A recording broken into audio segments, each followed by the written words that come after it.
Chapter 173. What was the scene when over 6,000 talismans, which were equivalent to the full-force strike of a Jin Dan human immortal, exploded at the same time? Wu Qi had no idea, and he could not care less about it. In any case, he brought the catfish flood dragon and plunged into the ground, transforming into a stream of earth and mist and flying towards the Lake of Four Waters at top speed. However, for Yingzheng and his men who stayed above ground, it was a catastrophe that nearly wiped them out. 6,000 talismans exploded at the same time, sucking away all the natural energies within 100-mile circumference in an instant. It was a chain reaction that caused a disturbance in natural energies, just like the chain reaction of a nuclear warhead. 6,000 talismans were compressed into a golden ball of light, measuring about 10 feet in circumference. 5 talisman treasures spun rapidly around the golden ball for a while, then exploded with a loud boom. Thunder, lightning, flame, poisonous flame, and all sorts of attacks of 5 elements were gone. It was a complete energy explosion.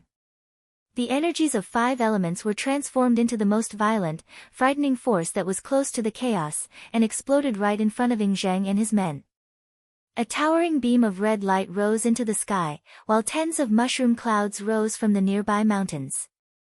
Along with the dazzling light and the strong wind, the mountains within a radius of 10 miles were instantly turned into nothingness, and the ground caved in, leaving a huge crater. When the talismans and talisman treasures exploded, the faces of Yingzheng and his men twisted. Baiqi leaped up and stood before Yingzheng, his armor emitting a blinding light and shielding both of them. The explosion knocked both of them far away, making them sink deep into a lofty mountain. After that, the lofty mountain crumbled to pieces, and both of them were knocked flying away once again. Apart from those earth immortals who were protected by magical treasures, nearly 100 Qin soldiers with the cultivation base of Jin Dan were instantly vaporized. Not even their souls could escape from the explosion. Bai Qitian, who was also near the center of the explosion, abruptly spurted out a shadow of a black flood dragon, which wrapped around his body and carried him away. In just 3 seconds, the violent ripples of natural energies in the surroundings had shattered the black flood dragon, but Bai Qitian had already escaped. The shadow of this black flood dragon was a life-saving dragon energy that Yingzheng had personally injected into Baiqi's body after Baiqi had rendered some meritorious service, and it had indeed saved his life today. Su Fu and Li Si, who were standing on the top of a mountain far away, looked at the chaotic scene, as if they had lost their parents. They could not even get close to the explosion point, and they shrieked, "Your Majesty! Your Majesty!" The warlocks and soldiers were also in a panic. They looked blankly at the area, which looked like the end of the world. Their bodies trembled, and cold sweat kept coming out of their bodies. Yingzheng was the sky of the Daqin dynasty and the ground of the Daqin dynasty. If anything happened to him, the Daqin dynasty would definitely fall apart. While Su Fu and Li Si were screaming in panic, Yingzheng's voice was heard coming from afar, "Shut up. I'm not dead yet, and I don't need you to cry here. Li Xian, did I ask you to lie by the side to watch the show? Where's your marksmanship? Where's your bow? Where are your arrows?" Following Yingzheng's loud roar, a general clad in a silver armor and carrying a longbow suddenly leaped out from the top of a mountain several tens of miles away that looked like a pen stand. Behind the general's armor was a pair of wings made of metal blades. The wings were fluttering in the wind, looking as light as a pair of wings. A cold laugh rang out, and a vertical eye suddenly opened up on the general's forehead. In an instant, a hazy golden light shone and illuminated the area 100 miles in circumference. Under the illumination of this vertical eye, Wu Qi, who was fleeing with Catfish Flood Dragon 1,000 feet underground, could be seen clearly. At the moment, Wu Qi was about to enter the Lake of Four Waters with Catfish Flood Dragon. Once they entered the lake, they would be Catfish Flood Dragon's territory, and the difficulty for Yingzheng and his men to capture her would be at least 100 times higher than before. Li Xian, the general of Daqin, who was standing on the peak of the mountain, grabbed out 3 black arrows with the arrowheads shaped like wolf heads, and their shafts densely covered with countless fine patterns. He quickly pulled the bowstring, knocked the arrows, and aimed straight at Wu Qi, who was fleeing at top speed underground. Three shrill wolf howls rang out abruptly, as three black beams of light, each 1,000 feet long, shot out at top speed, transforming into three greedy wolf heads with their mouths wide open, thrusting straight towards Wu Qi. The huge flame produced by the explosion of talismans and talisman treasures was pierced through by the black beams, and in just a blink of an eye, they caught up with Wu Qi and drilled straight into the ground. The vertical eye on Li Xian's forehead lit up, and in the next moment, Wu Qi felt a chill run down his spine, as a threat of death rose out of nowhere. Without hesitation, he brought Catfish Flood Dragon and plunged into the ground.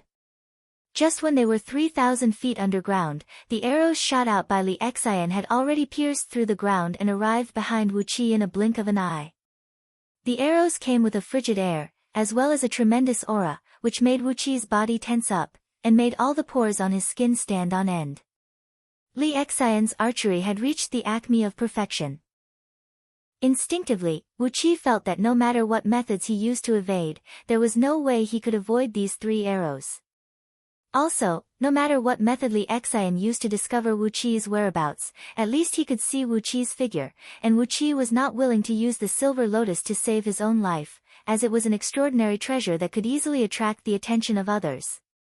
He had already offended Daqin, and if he were to show off a few more innate grade spirit items, he would be courting death. At that point of time, not only the people of Daqin, but also those from Great Yan Dynasty would have their eyes on him when the news spread out. That would truly make him an enemy of the entire world, and he would not be able to live a peaceful life anymore. Laughing bitterly, Wu Qi shouted at Catfish Flood Dragon, "Show your true form, if you want to live." Catfish Flood Dragon was very obedient at this moment. Although she did not know why she had to show her true form, she twisted her body and transformed back to her original form of a catfish, which measured over 3,000 feet long. Boom! Boom! Boom! Three loud booms echoed out as Li Xian's arrows hit her body and exploded, leaving three large holes on her body, each about 10 feet in diameter.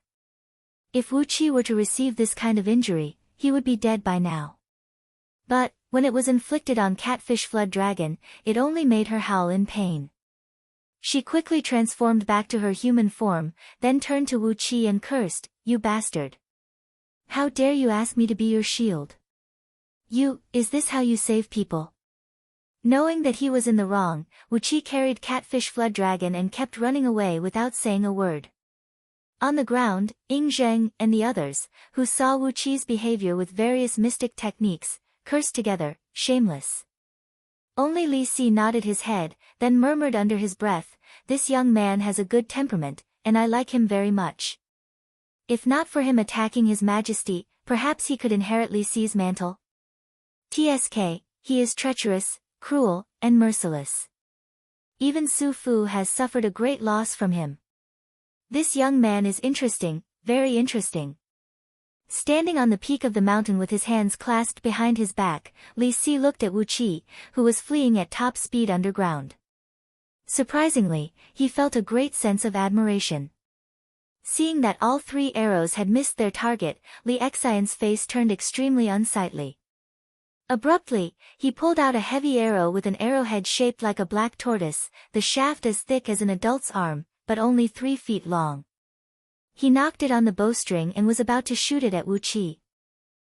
Right at this critical juncture, right in front of Wu Qi, right next to the edge of the Lake of Four Waters, a general clad in a golden armor with a resolute face suddenly leaped out of the lake, leading hundreds of elite soldiers, and stopped at the point where the lake and the shore met. The general was holding a bronze mirror with a diameter of 1 foot and 2 inches in his left hand, emitting a hazy green light that shone several thousand feet deep into the ground, covering Wu Qi's body. In his left hand was a strange coiling dragon spear with a crimson gold shape, and he cried out sternly, "Why don't you surrender now? With Daqin and Wang Jian here, you will not be able to act so arrogantly." On the other two mountaintops, on the left and right of Wu Qi, 2 more generals dashed out. "Daqin and Wang Ben are here," cried one of the black-armored generals at the top of his voice. "Daqin and Wang Li are here." Another black-armored general cried out coldly, "I swear I will kill this thief." Wang Jian, Wang Ben, and Wang Li, the the 3 generals from the Wang clan of Qin, one of the 7 warlords of the Warring States period, were all here.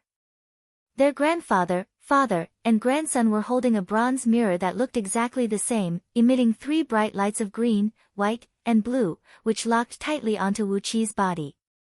Abruptly, Wu Qi's traveling speed became a few times slower, as a force that was stronger and tenacious than the magnetic force had tightly bound him, making it hard for him to even move his fingers. Then, Ying Zheng's joyful laughter was heard coming from afar. "My dear ministers, don't slack off.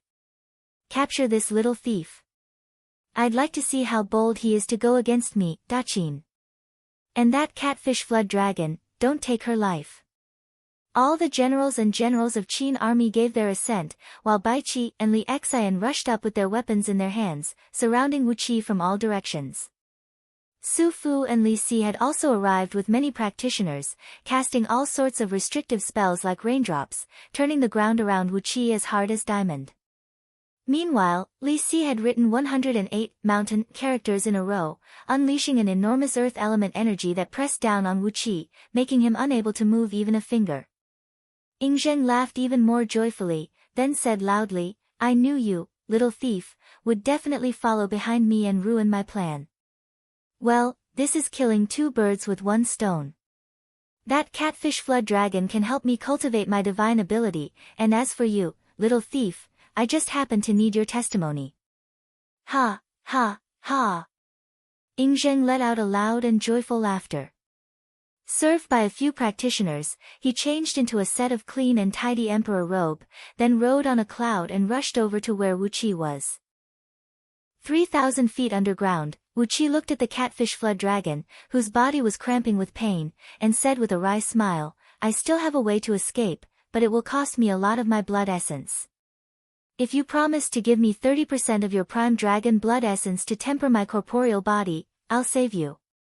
The catfish flood dragon clenched her jaws tightly and cried out, "If you can save me, 30% of my blood essence will be yours. If that's not enough, I can also teach you the body tempering technique of Flood Dragon Clan which Wanying Dragon King taught me." Wu Qi's heart skipped a beat. This catfish flood dragon was too kind and honest. Not only did she give him 30% of her primordial dragon blood essence, she even gave him the body tempering technique. What Wu Qi lacked now was a powerful divine ability to temper his corporeal body, and to fight with his corporeal body. The body tempering technique of Flood Dragon Clan should be pretty good, right? But, if a living human cultivator were to cultivate it, would he be able to produce some strange things? But, he did not care too much. Seeing that Ying Zheng was about to arrive on a cloud, Wu Qi hastily began to burn his blood essence. The blood-burning escape art of Scroll of Stealing was activated, and in an instant, 90% of Wu Qi's blood turned into nothingness. His body was emptied, and his vision darkened, nearly passing out. The enormous energy transformed from his blood essence was rocking and rocking rapidly in his meridians.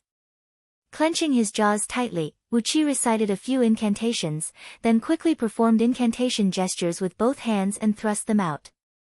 A blood-red light flashed around him, as Wu Qi brought the catfish flood dragon and abruptly pierced through the strange light unleashed by the mirrors.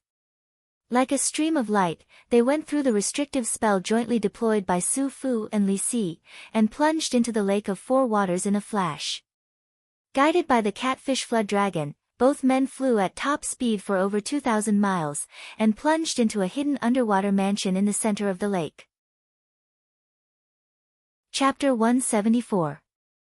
The Lake of Four Waters was the place where 4 rivers converged.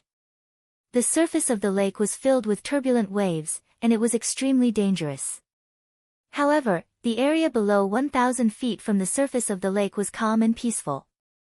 Apart from some rapid undercurrents that flowed along a fixed path, the rest of the lake was filled with beautiful sceneries, as if it was a paradise. The Catfish Flood Dragon's cave was located in an abyss slightly to the south of the center of the Lake of Four Waters. The depth of the water here was over 30 miles, and at the bottom of the lake was a large number of strange rocks that looked like jade and were shaped like corals. These strange rocks were scattered all over the area of 100 miles in circumference.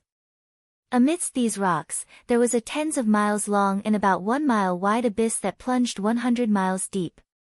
The Catfish Flood Dragon's cave was located in a water cave at the bottom of the abyss.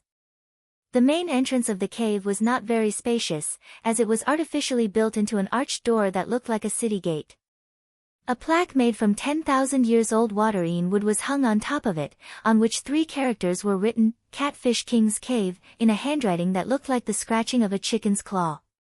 On the rock walls on both sides of the arched door were several thousand pearls of different sizes, emitting bright lights of different colors, such as green, white, red, and blue, illuminating the abyss as if it was daytime. Inside the cave was a huge cave, measuring about 10 miles in circumference. Right in the middle of the cave was a large stone bed. Presumably, it was the place where the demon catfish usually meditated and cultivated herself. There were countless small holes on the walls of the cave, and some aquatic demon beasts could be seen moving in and out of them. Right when Wu Qi brought the Catfish Flood Dragon into the cave, he immediately fell to the ground. In an instant, 90% of his blood essence was burned into magical energy, and he exercised a mystic technique to flee 1,000 miles away. If it were an ordinary man who had lost 90% of his blood, he would have died long ago. Fortunately, Wu Qi had a mystic technique that kept him alive. But, he had also exhausted all his energy essence, and his body was as empty as a broken sack, without any strength left. The Catfish Flood Dragon also fell to the ground when she entered the cave. She sprung to her feet, waved her hands and cried out, "Boys, close the door and activate all the formations. There are villains who want to capture me. Quick, activate all the defensive mechanisms. Io, send a letter to the old Dragon King and ask him to come and save us." Amidst Catfish Flood Dragon's loud roar, a group of strange-looking little demons, such as crabs, shrimps, carps, loaches, and many others, came leaping out of the cave, hastily closing the 3 feet thick main door, which was forged with purine water silver, and placed 3 metal bolts on it, each as thick as a human head. Soon after, these little demons scrambled around in a flurry, waving some formation flags and the like. Suddenly, the underwater mansion trembled, and a protective formation had been faintly activated. Wu Qi took a deep breath, pulled out 2 bottles of pills that could quickly replenish his energy and breath, and shoved them into his mouth. After that, he grabbed the Catfish Flood Dragon, who was waving her arms and legs wildly, and said, 30% of your blood essence, quick, then all your treasures, quick, quick. I can't afford to provoke that group of people outside. I'll leave after taking what I deserve. Just now, when those little demons activated the protective formation, Wu Qi gave a glance at the formation flags and magical items placed on the platform placed right in the middle of the cave. It was a 3 dragons water-sucking formation, which communicated with the water veins and gathered the earth energies.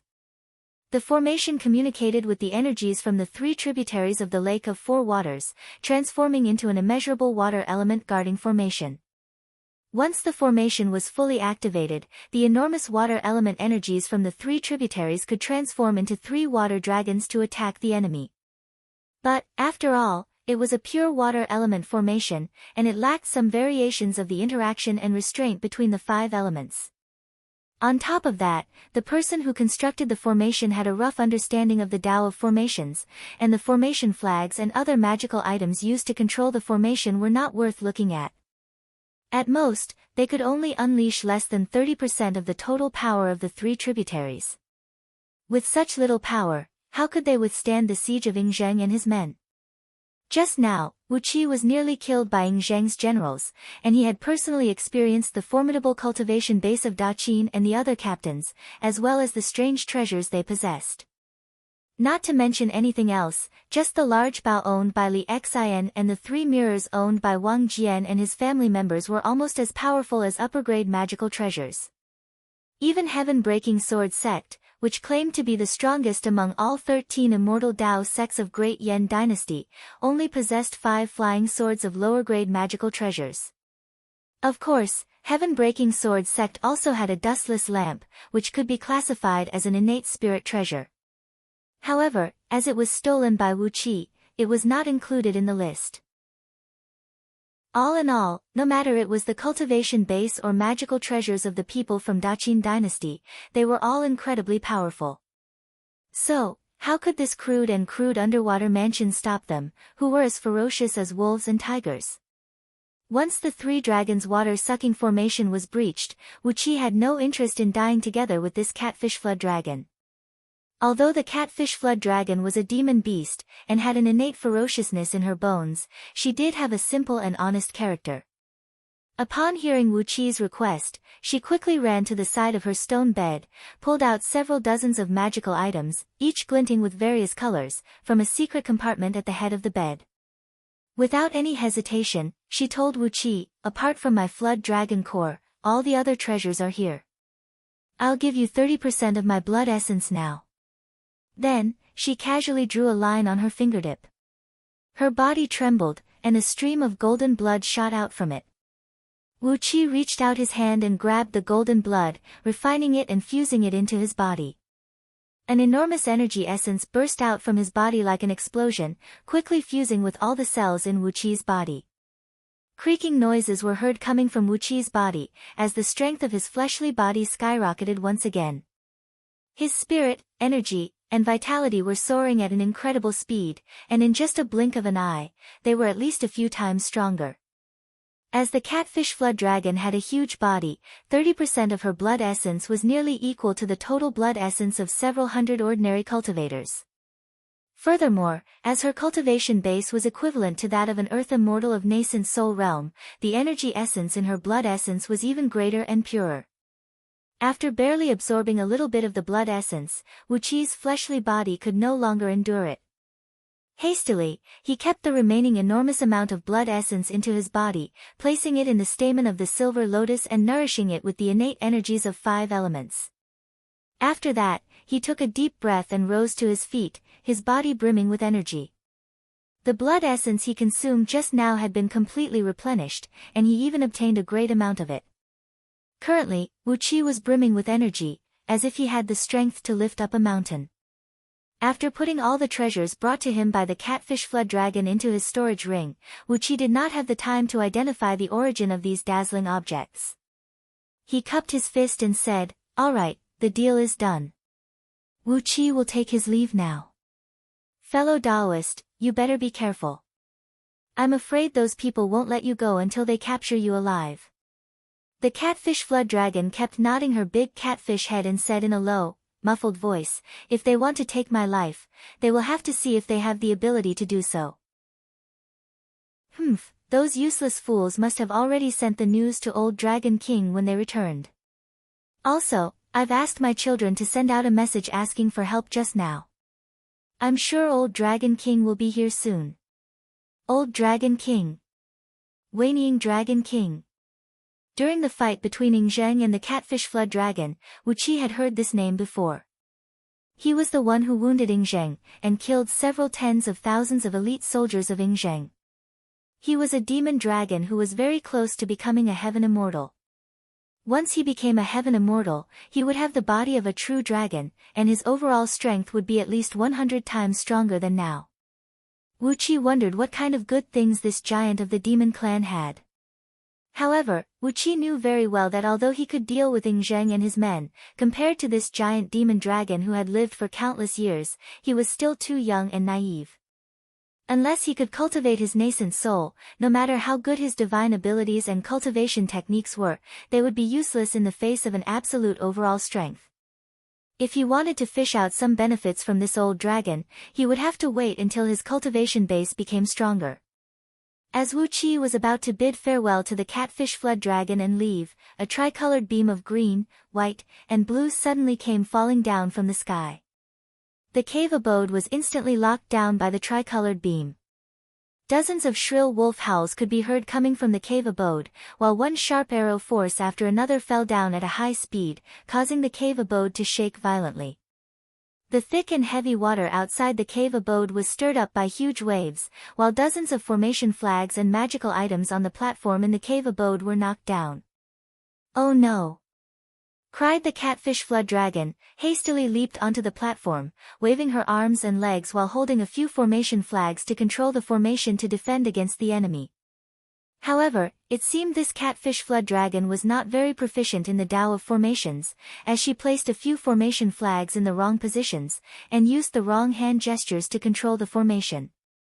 Initially, the formation could defend against the enemy automatically, but after being disturbed by her, its power became weaker and weaker. In just a blink of an eye, more than half of the water element energy gathered by the formation was destroyed. The sound of water splashing was heard coming from outside the cave abode, followed by Ing Zheng's voice, "Evil creature, and that little thief, I won't let you go this time." A stream of water lit up on the platform, showing the scene outside the cave abode. Leading a large group of men, Ing Zheng had lined up into a formation above the cave abode. Li Si was seen writing quickly with a writing brush in the eye of the formation, writing one character after another, mountain. As the last stroke was drawn, Li Si casually flicked his finger, and the numerous characters on the scroll shot out whistling, wheeling, and wheeling above his head. Suddenly, the ground at the bottom of the lake began to tremble, as a huge amount of earth element energy rolled and rushed towards those characters. A lofty mountain, standing a few miles tall and having a base of nearly 1 mile in circumference, suddenly appeared out of nowhere. Panting heavily, Li Si pointed his finger at the lofty mountain, then forcefully pointed his finger at the Catfish King's mansion. The lofty mountain fell down from the sky with a whistling noise, smashing viciously onto the nearly 1 mile thick dark water layer above the Catfish King's mansion. 99% of the water element energy gathered by the three dragons' water-sucking formation was shattered by the lofty mountain. Countless waves of water rolled and rolled in all directions, leaving only a thin layer of water vapor that barely protected the cave abode. The tremendous pressure from the lofty mountain caused the cliffs surrounding the cave abode to crumble, while the violent impact shattered the broken rocks into countless tiny particles of sand and sand. With just one strike, the terrain within 100 miles around the Catfish King's mansion had changed its shape.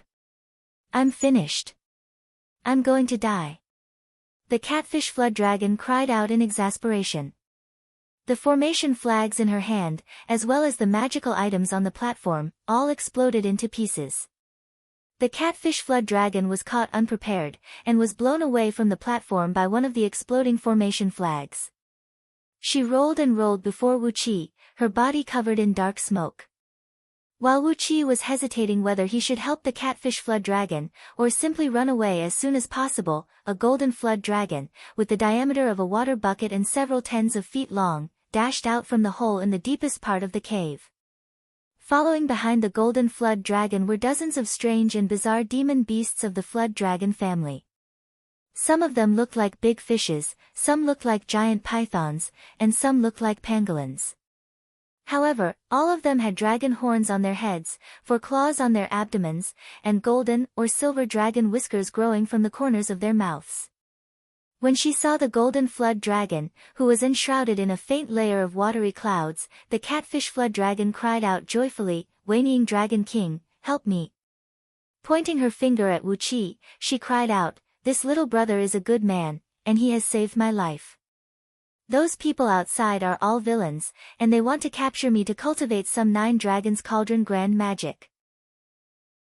The golden flood dragon twisted its body and transformed into an old man with white hair and a ferocious face. Clad in a golden robe, Whinnying Dragon King gave Wu Qi a ferocious look, then laughed evilly and said, "9 dragons cauldron grand magic? Hee, this name sounds so familiar." Clicking his tongue, Whinnying Dragon King said with a gloomy voice, "My boys, hide yourselves. When they come in, we'll catch them off guard." The dozens of strange and bizarre flood dragons transformed back into their human forms, standing guard around the cauldron. From the hole they came out from just now, many strange and bizarre aquatic demons kept leaping out. In just a blink of an eye, the entire cauldron was filled with countless aquatic demons. Wu Qi smiled, a very happy smile. Chapter 175. Tens of thousands of demons had gathered together, and all of them had formed their demon cores, having a cultivation base equal to peak Jin Dan realm or above.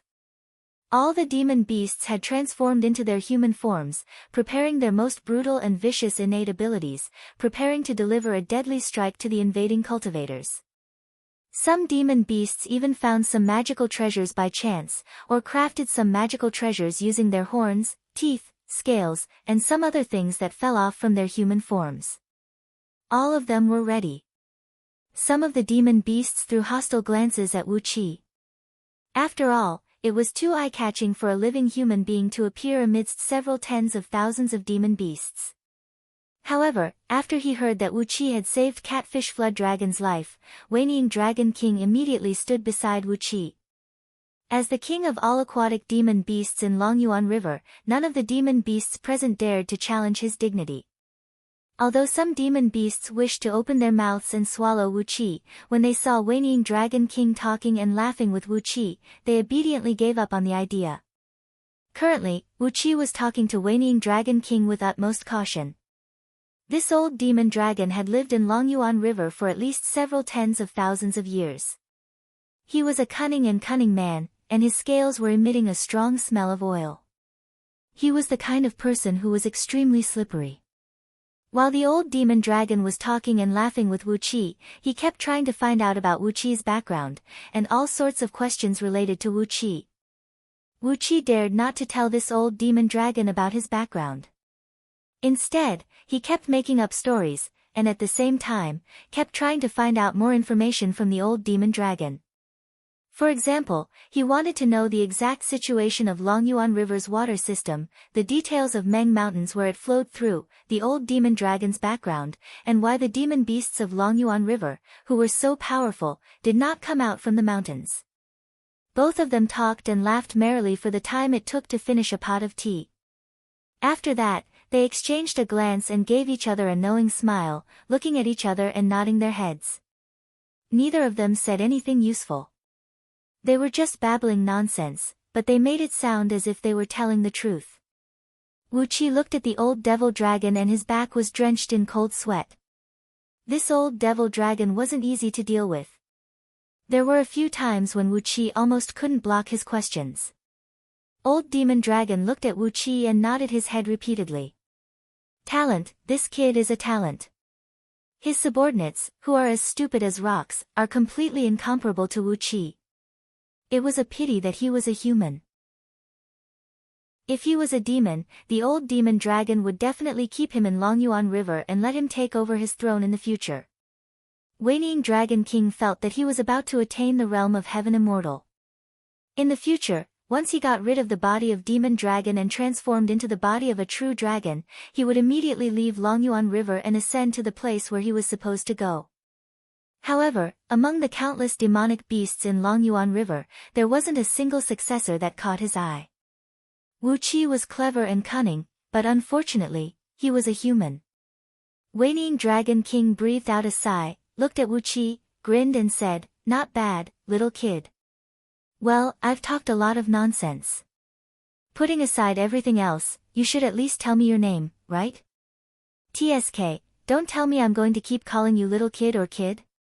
You've saved the Catfish Flood Dragon's life, so you're our honorable guest. Don't worry, I won't eat you in one bite." Wu pondered for a while, then he laughed and said, "My name is Wu Qi. Wu means don't do to others what you don't want others to do to you, and Qi means beg the heaven and earth for my life. The meaning of my name is that I will never lower my head and beg anyone." Wu Qi laughed dryly in his mind. His real name was Wu Qi, and Wu Qi was the name he gave himself after he was forced to join the anti-government Boy Scout troop. Even if Wanying Dragon King or those demon beasts around him had some kind of vicious curse technique, they could not do anything to him, Wu Qi. In the world of cultivators, the real name could not be easily revealed to anyone. Wu Qi, Wu Qi. The old demon dragon nodded his head and said, "Not a bad name, and the meaning is excellent as well. Don't do to others what you don't want others to do to you. TSK, sounds interesting." He casually pulled out a medallion made from dragon bones and threw it over to Wu Qi, smiled and said, "From now on, you're the honorable guest of all the demon beasts in Longyuan River. With this medallion, no demon beasts within 10,000 miles of both banks of Longyuan River will treat you as an honorable guest." The medallion was very heavy, as it was carved from the bones of a demon dragon. It was about the size of a palm, and on the front side of the medallion was a map, which should be the detailed layout of Longyuan River. On the back side was a picture of a dragon soaring in the wind, and two characters of Wanying were inlaid with tiny black pearls. There was also a thread of Wanying Dragon King's dragon aura in the medallion, which proved that it was an authentic one, and not an imitation. After receiving the medallion and thanking Wanying Dragon King, Wuqi kept the medallion and did not put it in his heart. On the other hand, Wanying Dragon King was laughing in his mind. Since Wuqi had accepted the bone medallion of Longyuan River as an honorable guest, he had established a friendship with Longyuan River. In the future, if something bad happened to the aquatic demon beasts in Longyuan River, Wuqi would surely lend a helping hand. With a medallion, he had established a friendship with Wuqi, and this old demon dragon had truly profited. While both men were having different thoughts, the stone wall above Catfish King's mansion suddenly shattered, and a tricolored ray pierced through the hole. However, upon Wanying Dragon King's arrival, he immediately unleashed his dragon core, unleashing a vast amount of water waves that covered the entire cave. When the tricolored ray shone down, they could only see the endless rolling water waves, and could not see the existence of tens of thousands of demon beasts underneath. As a demon dragon that was nearly a heaven immortal, Wanying Dragon King's divine ability and magical power were far stronger than Wang Jian, Wang Ben, and Wang Li.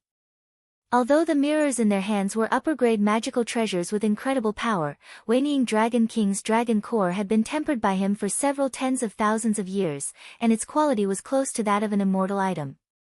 Thus, how could these three mirrors be able to deal with it? The tricolored ray flickered and swirled, splashing and splashing onto the surface of the dark water waves, producing a magnificent seven-colored glow. Yingzheng and his company slowly descended from the watery cloud, hovering above the water waves and looking down at the cave which had its cover uncovered. With both hands clasped behind his back, Yingzheng was looking down at the cave in a domineering manner. Meanwhile, Su Fu was acting as his mouthpiece, grinning coldly and saying, "That catfish flood dragon, and that little guy, why don't you come out and accept your death?"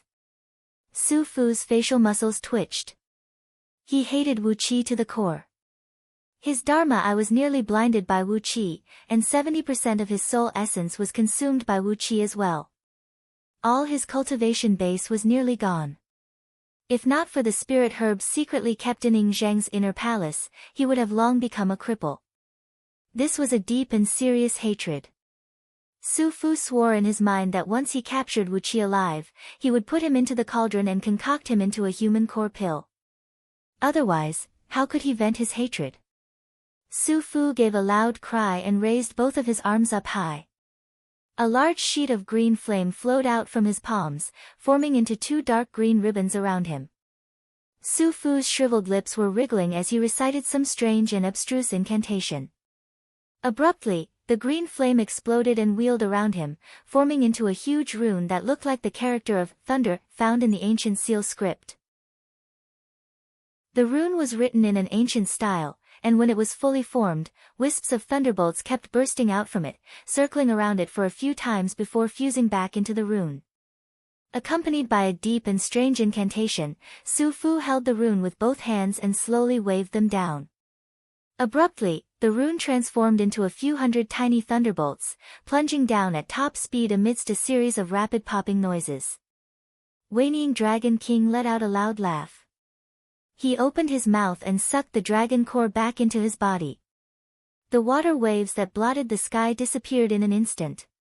He laughed aloud and said, "That little kid named Yingzheng, you haven't mastered your 9 dragons cauldron grand magic? My boys, kill them all." He casually pointed his finger out. A stream of dark water soared up into the sky, transforming into a huge hand and greeted the thunderbolts that plunged down from the sky. The thunderbolts, which had a power equal to the full force strike of an early-stage nascent soul earth immortal, were easily grabbed and crushed into pieces by the hand. Amidst the wild laughter of the old demon dragon, the several tens of thousands of aquatic demons, Chi-Chi, unleashed all the innate divine abilities and various magical treasures that they had long prepared. Immediately, colorful poisonous fog and poisonous water soared up into the sky, transforming into a mass of poisonous gas that measured 100 miles in circumference and several tens of miles in thickness, wrapping around Ing Zheng and his company tightly. Countless magical treasures forged from tusks, horns, and scales flew up into the air and shot into the poisonous gas like raindrops. On the spot, several hundred Jin Dan grade Daqin soldiers had their bodies pierced through, while blood sprayed out from their mouths and drifted into the water like sieves. They were at the bottom of the lake, several tens of miles below the surface of the water. As such, the surrounding water element energy was extremely abundant, allowing the magical powers and divine abilities of several tens of thousands of aquatic demons to be brought into full play. Apart from Ing Zheng, the magical powers and divine abilities of the others were greatly restricted in this place. Several tens of thousands of aquatic demons had an absolute advantage in terms of numbers. With a series of surprise attacks, the Daqin soldiers were in a very difficult situation. In just a blink of an eye, they had lost 70% of their men. Ing Zheng let out a shrill cry, "Weiniying Demon Dragon, it's you again." Weiniying Dragon King laughed joyfully and said, "Little Ing Zheng, I'm your grandpa dragon. Ha ha ha, last time, you had to use several tens of thousands of soldiers to cover the rear, and only then did you manage to escape. This time, you only have a few men with you, and I've brought all my boys from several tens of thousands of miles around here. If you can still escape, I'll spare your life the next time. What do you think? Run away, run away, run away." While roaring wildly, Weiniying Dragon King brought several tens of thousands of aquatic demons and soared into the sky, surrounding Ing Zheng and his company tightly. A white light flashed, as Baiqi leaped towards the old demon dragon with a sword in his hand. But suddenly, a shadow of a dragon tail flashed behind the old demon dragon's back, sweeping across and hitting Baiqi head-on. He coughed out a mouthful of blood and was forced to retreat. Baiqi's cultivation base was very close to the mastery stage of nascent soul realm, but the old demon dragon was a mastery stage nascent divinity cultivator. As long as he could transcend the heavenly tribulation, he would become a heaven immortal. The gap between their cultivation base was one major realm, and it was a gap that could never be made up for. With just one strike, Baiqi was forced to retreat. Ing Zheng cried out at the top of his voice, "Retreat! Retreat! Retreat!" The shadows of 8 flood dragons and 1 serpent soared into the sky from behind Ing Zheng's back, quickly forming into a fist-sized seal. Ing Zheng opened his mouth and coughed out a mouthful of blood, then cried out fiercely, "Old demon dragon, I swear I'll wipe out your entire clan." After that, he spat out 9 mouthfuls of blood essence onto the seal, then cried out, "9 dragons cauldron grand magic, turning the sea into mulberry fields, 10,000 miles teleportation." The black seal exploded abruptly, while streams of blood burst out from Ing Zheng's 7 apertures at the same time. A black light enveloped Ing Zheng, as well as Li Si, Su Fu, Baiqi, and all the important ministers standing beside him. Their bodies gradually turned blurry, then slowly disappeared from where they stood. Weiniying Dragon King flew into a great rage. "Are you trying to escape this time?" he roared. Abruptly, he transformed into a flood dragon that measured over 3,000 feet long, waving his claws and grabbing towards Ing Zheng, who was shrouded in the black light. However, when his claws touched the black light, the bodies of Ing Zheng and his company were like phantoms, and they did not suffer any harm. Wu Qi followed closely behind the old demon dragon and quickly approached Ing Zheng. Then, he performed the seal of minor universal star shifting with his right hand, and used the picking star's palm with his left hand to gently touch Ing Zheng's left hand with his picking star's palm. With that, he removed the black dragon ring worn on the ring finger of Ing Zheng's left hand. When the ring fell into his hand, Wu Qi immediately hid it under his sleeve. After that, he roared and yelled as he wielded the sword of Greedy Wolf and charged towards those soldiers and practitioners who were left behind by Ing Zheng. The sword beam flashed, and a dozen heads flew up into the sky. Chapter 176. This bunch of rascals. Waning Dragon King stared at the spot where Zheng and his men disappeared with a gloomy expression, then casually crushed a few peak stage Jin Dan Qin soldiers into pieces. The surrounding demon beasts swarmed up and attacked, slaughtering all the Qin soldiers and practitioners hovering above the Catfish King mansion. The sky was filled with Jin Dan, which were forcibly pulled out by the demon beasts. The demon beasts were laughing and playing with these Jin Dan, their eyes narrowed into two lines. For demon beasts, the Jin Dan of human cultivators was the best tonic. A single Jin Dan could save these demon beasts several hundred years of hard cultivation. Zheng had brought over 1,000 Jin Dan soldiers and practitioners to provoke them, which was equal to giving a generous gift to the aquatic demons of Longyuan River. Wu Qi was beaming with joy as well. Just now, when these demon beasts were busy killing the demon beasts, and when Jin Dan was flying all over the sky, Wu Qi had used a unique trick to stealthily fish out nearly 100 Jin Dan pills, which had a cultivation base of at least middle stage Jin Dan. Together with the Jin Dan from the few talisman masters from Heavenly Spirit sect, his false core would be greatly improved, and his cultivation base would improve to a higher level. What a pity! Wu Qi shook his head helplessly as he looked at the glinting Jin Dan in the hands of those demon beasts with greedy eyes. He could not ask these demon beasts to spit out the food that had entered their mouths. These demon beasts were greedy by nature, and they were even greedier than Wu Qi himself. Shaking his head, Wu Qi cupped his fist at Waning Dragon King and said, "Old Dragon King, are you really going to let Zheng and his men go? How can you allow someone to sleep beside your bed? If Zheng and his men are not killed, your Longyuan River will never be peaceful." The dragon beard on Waning Dragon King's lips trembled as he said angrily, "Of course I have to kill them. But, this group of juniors are running away at a frightening speed.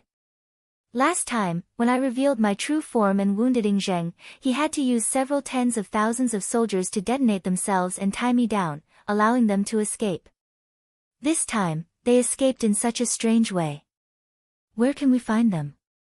Wu Qi smiled, a very happy smile. He hurriedly said, "The old Dragon King doesn't know where they are hiding, but I do. I've been going in and out of their camp dozens of times in the past few days. If I rush over now, I should be able to catch up to them and prevent them from escaping." Waning Dragon King raised his brows, and immediately let out a long and drawn-out dragon cry. Following his dragon roar, the Longyuan River, which stretched for an unknown distance, began to boil.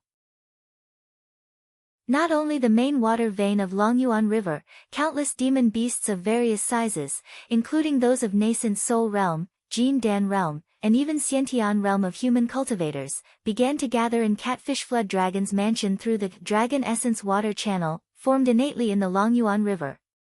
The Dragon Essence waterway was similar to the teleportation array set up by human cultivators. It could allow demon beasts to quickly move from one region of water to another. The waterway did not consume energy stones, but the water element energy that was stored in the waterway. When the water element energy stored in the hundreds of thousands of Dragon Essence water channels in Longyuan River was completely depleted, several million demon beasts of various sizes had arrived at this place. Among these several million aquatic demon beasts, 3 of them were nascent soul and divine transformation realm great demons. They were a giant turtle, a giant crab, and a giant starfish. Once again, Wu Qi was puzzled. Why would a starfish, a creature that lived in the deep ocean, appear in Longyuan River? All 3 of them had the cultivation base of divine transformation realm not too long ago. Although their nascent divinity had not stabilized yet, and could not leave their bodies to travel, their magical power and divine abilities were very frightening. Each of them could easily fight 3 to 5 peak stage nascent soul cultivators head-on. Apart from the 3 nascent soul and divine transformation realm great demons, there were nearly 1,000 aquatic demons whose cultivation base was equivalent to human nascent soul cultivators, and more than 50,000 Jin Dan realm aquatic demons. All the rest of the aquatic demons had the cultivation base of Xiantian realm. Although their magical power and divine abilities were not very strong, relying on their enormous bodies and innate talent, they still possessed a combat strength that was much stronger than human cultivators of the same realm. Wu Qi's body was shivering when he saw the scene. He could not believe that the Longyuan River, this ridiculously huge river, had actually nurtured so many aquatic demon beasts. Perhaps it was because the water element energy stored in the Dragon Essence water channel had been depleted, as more demons had yet to arrive. Only heaven knew what the scene would be like when Wanying Dragon King summoned all the demons in the entire Longyuan River. However, the demons that were summoned now possessed a power that could destroy the heaven and earth. All these demon beasts were aquatic demons. Once they moved, they would be filled with water vapor and dark clouds. Millions of demon beasts had gathered in the sky above the Lake of Four Waters. The area several thousand miles in circumference was filled with dark clouds that blotted out the sky and blotted out the sun. Thunderbolts and lightning flashed crazily amidst the dark clouds, and a heavy downpour came whistling down. A vast expanse of white water curtain swept across the mountain ridges several thousand miles in circumference. Those towering trees, which stood 1,000 feet tall and required several dozens of men to wrap their arms around them, were bent over by the sudden storm. The giant hailstones brought along by the storm even broke the branches of these trees, and countless unlucky birds and beasts were smashed into meat paste by the heavy rain. The storm had even triggered mountain torrents. Yellow, muddy water poured out from various valleys and killed countless living beings. The water level of this section of Longyuan River had risen to a height of 1,000 feet. Many hills were submerged by the water, and only a small hill was left floating above the water surface, struggling to survive. Looking at the mighty aura of these aquatic demon beasts, Wu Qi felt his scalp going numb. Fortunately, these demon beasts were aquatic demons, and had no interest in walking on the shore. Otherwise, if one day they were not in a good mood, they might bring an army of thousands of men and horses to Great Yan Dynasty for a stroll. That would be a great disaster. Amidst the rumbling of thunder and flashes of lightning, Wanying Dragon King flew above the demon beasts and roared furiously. Since the ancient times, we, the people of Longyuan River, have always guarded our territory, and never made enemies with anyone. A few months ago, there was a greedy junior who tried to capture me alive so that he could practice his cultivation. Today, it is the same daring junior who tried to capture and kill the master of Lake of Four Waters. See you. There is a saying among the humans, if this can be tolerated, what can't be tolerated? Today, we must flatten this group of human cultivators. The giant crab, giant turtle, and giant starfish, who had the strongest cultivation base, had revealed their true forms. Each of them was a giant demon with the circumference of several thousand feet. They were breathing demonic clouds and water vapor out of their mouths while roaring with a monstrous aura. When the three great demons unleashed their power, the water level rose another 1,000 feet. Following closely behind them, countless demons were roaring and roaring furiously, filling the air with a pungent smell of water. Wanying Dragon King did not waste his breath. After boosting up the morale, he rode on a cloud and rushed to the forefront. Wu Qi rode on a sword beam and led the way, while the army of several million demon beasts rushed towards the direction of Qin Army's field headquarters in a mighty manner. When the aquatic demons made their appearance, a great amount of water in Longyuan River moved along with them. Wherever the aquatic demons went, the water of Longyuan River would surge and follow them. Countless mountains and forests were submerged by the water, and a vast expanse of whiteness ruled the land. Amidst the roars and roars of numerous demon beasts, Wu Qi and his company quickly arrived before the Qin Army's field headquarters. At the moment, the moon was hanging high above the western mountains, and the dawn of dawn was slowly rising from the east. Vaguely, a few wisps of red clouds could be seen looming in the east. In the Qin Army's field headquarters located in the valley, several 100,000 soldiers were lining up in a formation amidst a shrill cry of command. Numerous practitioners were hovering midair, their bodies shrouded in dark clouds and green mists. Holding long banners of strange shapes in their hands, they were nervously deploying various runes and restrictive spells, covering the entire field with countless layers of vicious and cruel restrictive spells. Rumble. Amidst the rumbling of thunder, countless dark clouds came sweeping over from all directions, as several million aquatic demon beasts surrounded the Qin Army's field headquarters from all directions.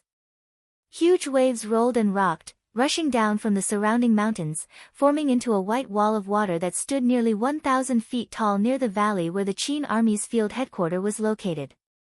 Amidst the vast and mighty ocean, apart from those demon beasts with cultivation base and magical power who were stirring up the waves, there were also countless aquatic creatures who were brought here by the river, showing their mighty bodies and showing off their mighty prowess. There were all kinds of venomous snakes, piranhas, and many other ferocious creatures swimming in the water. The dark and dense shadows of these creatures made one shudder with fear. Escorted by Wu Qi, Catfish Flood Dragon, and a few dozen other flood dragons, the giant turtle, the giant crab, and the giant starfish, Wanying Dragon King rode a cloud and came to the sky above the Qin Army's field headquarters with a ferocious look. His eyes shone with an eerie golden gleam as he looked down at the Qin Army's field headquarters. Wanying Dragon King cried out sternly, "Ingzheng, little boy, chop off your own head and let me use it as a wine vessel. The rest of you, bring me your nascent souls, Jin Dan, and whatever you have. I'll make the decision and allow you to leave a thread of your true soul for reincarnation." Wu Qi nearly burst out laughing. Why did Wanying Dragon King's words sound so similar to Bai Qitian, Li Si, and the others? Wanying Dragon King cried out in a carefree manner, "Lord Dragon King, I understand the will of the heaven. The heaven has the virtue of cherishing every living thing, so it is not appropriate to kill all of you. Leaving a thread of your true soul for you to reincarnate is a good deed that will accumulate virtue. I only need to face one last thunder tribulation before I can ascend and become an immortal. As you have committed too many sins of killing, the thunder tribulation is too heavy, so it won't destroy your souls. Now that I've given you a chance to reincarnate, why aren't you kowtowing and kneeling down to thank me for my great kindness?" Wu Qi could not help but let out a laugh. He too flattered Wanying Dragon King, and at the same time, ridiculed Ingzheng and the others. "You are absolutely right. Old Dragon King, you are the most merciful and kind man. Ingzheng, Li Si, Su Fu, and the others should kneel down and kowtow to you." Ingzheng, who had exercised a mystic technique and brought his trusted subordinates and ministers to flee, had his face pale. Together with all the senior ministers and generals, he flew up into the sky, facing Wu Qi and the others across the primordial talisman formation. Staring coldly at Wu Qi and Wanying Dragon King, Ingzheng sneered and said, "This is ridiculous. You are just a bunch of chickens and dogs, evil creatures who don't know the meaning of life and death. How dare you talk to me like this? Today, I'm going to kill all of you demons and devils at any cost." Looking at the venomous look in Ingzheng's eyes, Wu Qi quickly took a step back, smiled at Ingzheng and said, "Your Majesty, this is between you and Old Dragon King. I'm just a guide. No matter how you fight, don't blame me." Wanying Dragon King was very generous. He stretched out his hand and patted on Wu Qi's shoulder, laughed and said, "Ingzheng, Wu Qi is just a guide. His cultivation base is too low, so he can't interfere in our business. Hee, this is between you and me. Hee, today, either you die, or I live, either I live, or you die. In any case, you are dead meat." Wu Qi grinned and laughed. He did not expect this old demon dragon to be so humorous. His words made Ingzheng's body tremble violently, and he nearly coughed out a mouthful of blood. With a stern look in his eyes, Ingzheng gazed at Wu Qi, sneered and said, "What a low cultivation base. Hee. Fine. Wanying Dragon King, if you have the capability, then break into my camp and take my life." Waving his sleeve, Ingzheng brought all his ministers back to the wooden city. He stood on top of the city wall, staring coldly at the demon beasts that filled the sky. Wu Qi turned to look at Wanying Dragon King. The old demon dragon pondered for a brief moment, then raised both of his hands and cried out, "My boys, attack. Kill them all and eat them all." While Wu Qi was puzzled by the order given by Wanying Dragon King, he saw countless demon beasts swarming towards the Qin army's camp in a disorderly manner, like some hooligans fighting on the street. A loud boom rang out from the surrounding mountains, then they poured down from the lofty mountains with a frightening force, smashing forcefully onto the defensive ruins of the Qin army's camp. A bright light flashed, and suddenly, the defensive runes above the Qin army's camp flickered with a strange flame. Chapter 177. When he saw the Qin army had activated the restrictive spell, Wu Qi instinctively retreated several hundred feet back, getting ready to slip away at any time. The first thing that was activated was the outermost layer of countless black runes hovering above the Qin army's campsite. These twisting black runes appeared out of nowhere in the air, emanating a bone-piercing cold air. A frigid wind rolled up from the ground, and a great amount of black snowflakes fell from the sky. Suddenly, a black blizzard swept across an area of 100 miles in circumference, blanketing the entire valley. Wherever the bone-piercing cold wind blew past, even the mountain rocks were frozen into ice cubes, turning into crystal-clear ice crystals that scattered all over the ground. The raging waves of numerous aquatic demons slammed forcefully onto the layer of black restrictive spell. The cold wind blew across, and a frigid air shot out in all directions. The raging waves froze abruptly, transforming into a several tens of miles thick black Xianbing barrier, firmly trapping the Qin army's campsite underneath. Inside the ice barrier, hundreds of thousands of venomous snakes, piranhas, water spiders, and all sorts of venomous aquatic insects and ferocious creatures were frozen by the frigid air, losing their lives in a blink of an eye. Nearly 10,000 aquatic demon beasts who charged at the forefront were frozen as well. Apart from a few demon beasts who had formed their demon cores and struggled for a few moments, all the other demon beasts had lost their signs of life. Wu Qi narrowed his eyes. He had studied these runes in the script of ancient law before. Not only was the black cold wind bitingly cold and could hurt people, it also carried a thread of nether energy that came from the legendary nether palace of the netherworld, which was used to wipe out the lives of all living beings. In the Tao of ancient runes, these black runes represented the meaning of bitter cold and quietus. A restrictive spell formed from several 100,000 of these runes had an unimaginably mighty power. Waves kept slapping onto the black Xianbing barrier, but the frigid air kept spreading along the ice flood. In just a blink of an eye, all the raging waves that rushed into the valley were frozen, and the entire valley was sealed in ice. Over 100,000 large demon beasts were frozen in the ice. Those with stronger cultivation base could still struggle in the ice, but all the demon beasts with a cultivation base below the demon core realm had their lives reaped in just a blink of an eye. Waiting Dragon King's brows twitched as he waved his hands and roared, "My boys, don't panic and be afraid. Just charge forward, charge forward. There are countless demons in my Longyuan River, so why would we be afraid of a mere few 100,000 of them? Use long-range spells. Use spells. You guys are 10 times more stupid than boars. Why are you rushing over?" Astonished, Wu Qi gave the old Dragon King a look, who was waving his arms and legs and foaming at the mouth. Hesitantly, he grabbed Catfish Flooddragon's sleeve and asked, "Old Dragon King, have you never learned how to deploy an army? Has he never commanded an army in battle?"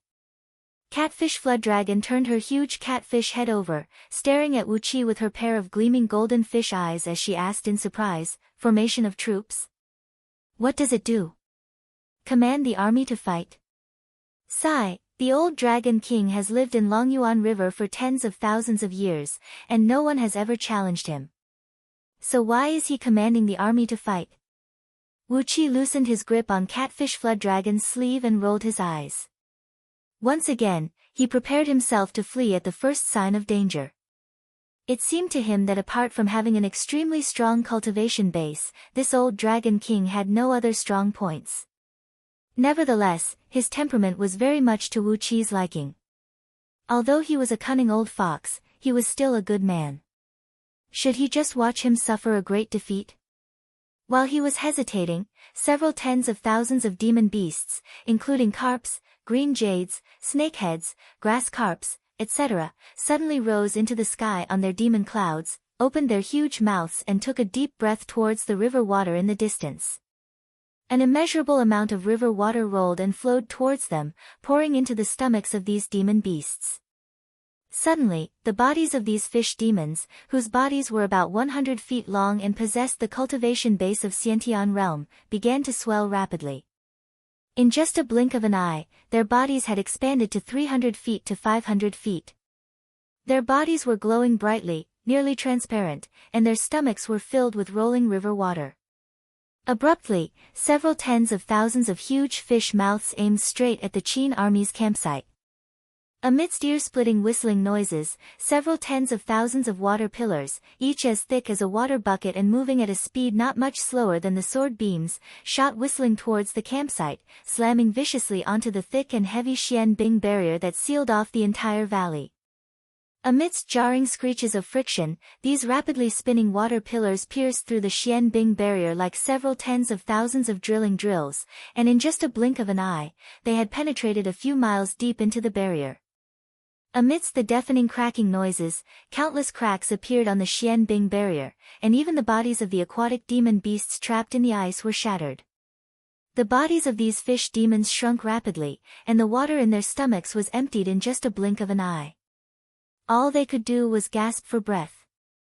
Above the Qin army's campsite, another layer of misty white runes flashed. The layer of ice that was shattered by the water pillars shot out by these fish demons shattered abruptly, turning into countless ice swords and ice blades, each measuring about 10 feet long and looking extremely sharp. Abruptly, these white runes exploded, unleashing a tremendous explosive force that shattered the several tens of miles thick ice that filled the entire valley. Countless ice blades and ice swords shot out in all directions, accompanied by ear-splitting whistling noises. Wherever they went, the bodies of countless aquatic demon beasts would be ripped apart, their blood, internal organs, and scales splashing and filling the sky. Shrill and miserable howls of demon beasts could be heard everywhere. With just this single strike, over 300,000 Xiantian demon beasts gathered within an area of 100 miles were killed by these ice blades and ice swords. Broken limbs drifted everywhere along with the flood, while an enormous amount of blood dyed the entire area of 1,000 miles red.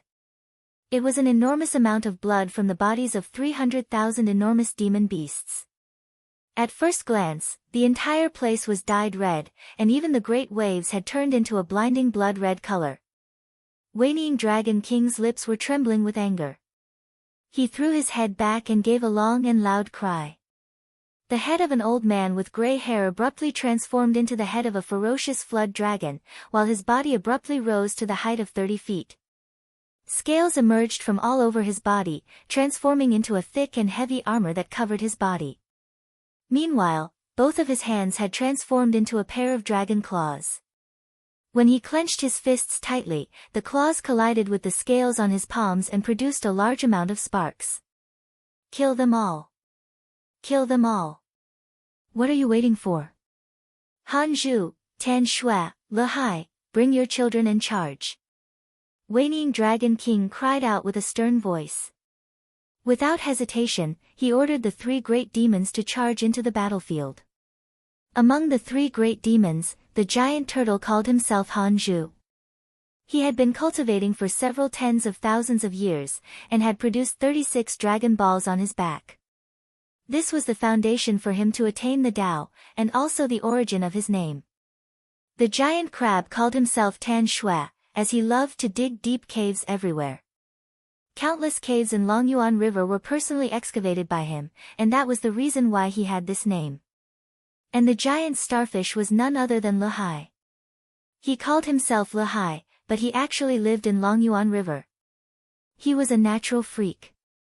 Upon receiving the order from Old Dragon King, the 3 great demons immediately brought countless demon beasts and charged towards the Qin army's campsite. Right now, the Xianbing barrier was broken, and the Qin army's campsite was surrounded by the flood. All the demons could clearly see the beards on the faces of the Qin soldiers. It seemed that with just one charge, they would be able to break into the campsite and start a massacre. The giant turtle threw his head back and gave a long and sonorous cry into the sky. His body grew to 5 miles in circumference, coiling up a huge wave that stood 100,000 feet tall. Using himself as a weapon, he smashed forcefully towards the southwest corner of the Qin army's campsite. This giant turtle had a sturdy body and a huge body. He never liked to use divine abilities or dermic powers, and preferred to hurt his enemies with brute force. When it came to strength, apart from Wanying Dragon King, no one in Longyuan River could be his match. On the other side, the giant crab spun his body, transforming into a cone-shaped dark wind that spun at high speed and plunged into the ground. In just a blink of an eye, he had drilled deep into the ground. Suddenly, the ground of the Qin army camp began to shake violently, and one large pit after another was sunk into the ground. From these pits, all sorts of aquatic poisonous bugs kept shooting out, shooting towards the nearby Qin soldiers like arrows, biting and stinging them. Meanwhile, the great starfish, Lehai, was seen hovering above the Qin army's campsite with a five-colored demon cloud behind him. He slowly stretched his body, and suddenly, tens of thousands of tiny eyes opened up under his enormous five-pointed star-shaped body. These eyes were blinking with five-colored gleams. In the blink of an eye, countless five-colored light needles shot towards the Qin army's campsite, bringing together a huge amount of five-colored sand and a faint fragrance. The third defensive mechanism of the Qin army's campsite had been activated. On the southwest corner of the campsite, 9 layers of yellow runes suddenly flashed and flashed, transforming into a thick and heavy yellow light barrier that greeted the giant turtle who was smashing down from above. A loud boom rang out.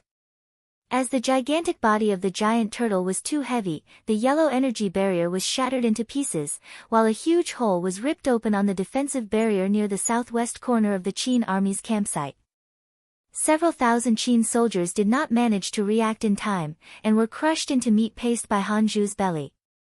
Along with the loud boom, the ground of the Qin army's campsite began to light up with bronze runes. Suddenly, the soil and rock layer 10,000 feet under the ground of the campsite became a few times stronger than an iron that had been tempered 100 times. Suddenly, the hole that kept sinking was restored, and those poisonous bugs that rushed up to the ground were crushed to death by the Qin soldiers. Apart from a few hundred soldiers who were killed by the poisonous bug's stings, the rest of the people were unharmed. Loud noises kept coming out from underneath the campsite, and the ground was shaking violently. It was the sound of the giant crab attacking the underground energy veins of the campsite in a flurried and exasperated manner. Meanwhile, more defensive mechanisms were charging towards Lehai. Meanwhile, 90% of the attention of the practitioners hovering in midair was focused on this strange and huge demon, who should not have appeared in Longyuan River. One after another, they raised up their long banners and waved them. Along with their chanting, streams of dark mists kept rushing out, forming into several tens of thousands of ghost soldiers who looked like skeletons, clad in black armors and wielding long blades in their hands. Needles of 5 colors sprinkled down from the sky, and the ghost soldiers who had just taken shape let out miserable howls and vanished into nothingness amidst the needles. Wherever the needles went, all the runes and formations were shattered, and before the several hundred practitioners could change their defensive mechanisms to counter the enemy, the needles had already pierced through their bodies. These practitioners let out miserable howls, as their bodies suddenly transformed into wisps of 5-colored flame and quickly burned into nothingness. Hovering in the sky, Lehai took a deep breath. The 5-colored smoke produced by the burning of these practitioners quickly fused into his body, making his body grow bigger. Meanwhile, those 5-colored sand grains swept across the Qin campsite like a sandstorm. The bodies of several tens of thousands of Qin soldiers turned stiff when they were hit by the sand grains that contained a faint fragrance. All of a sudden, their bodies collapsed, turning into countless new 5-colored sand grains and joining the boundless sandstorm. Wu Qi looked at the 5-colored starfish, and was struck with great astonishment. This was an ancient species, the 5-light poisonous cold centipede, which was recorded in Scroll of Stealing.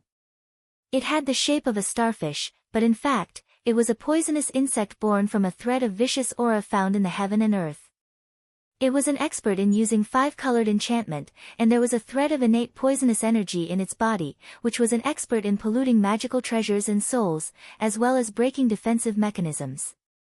The 5-light poisonous cold centipede was a quick-witted creature, and it was well versed in the Tao of heaven and earth.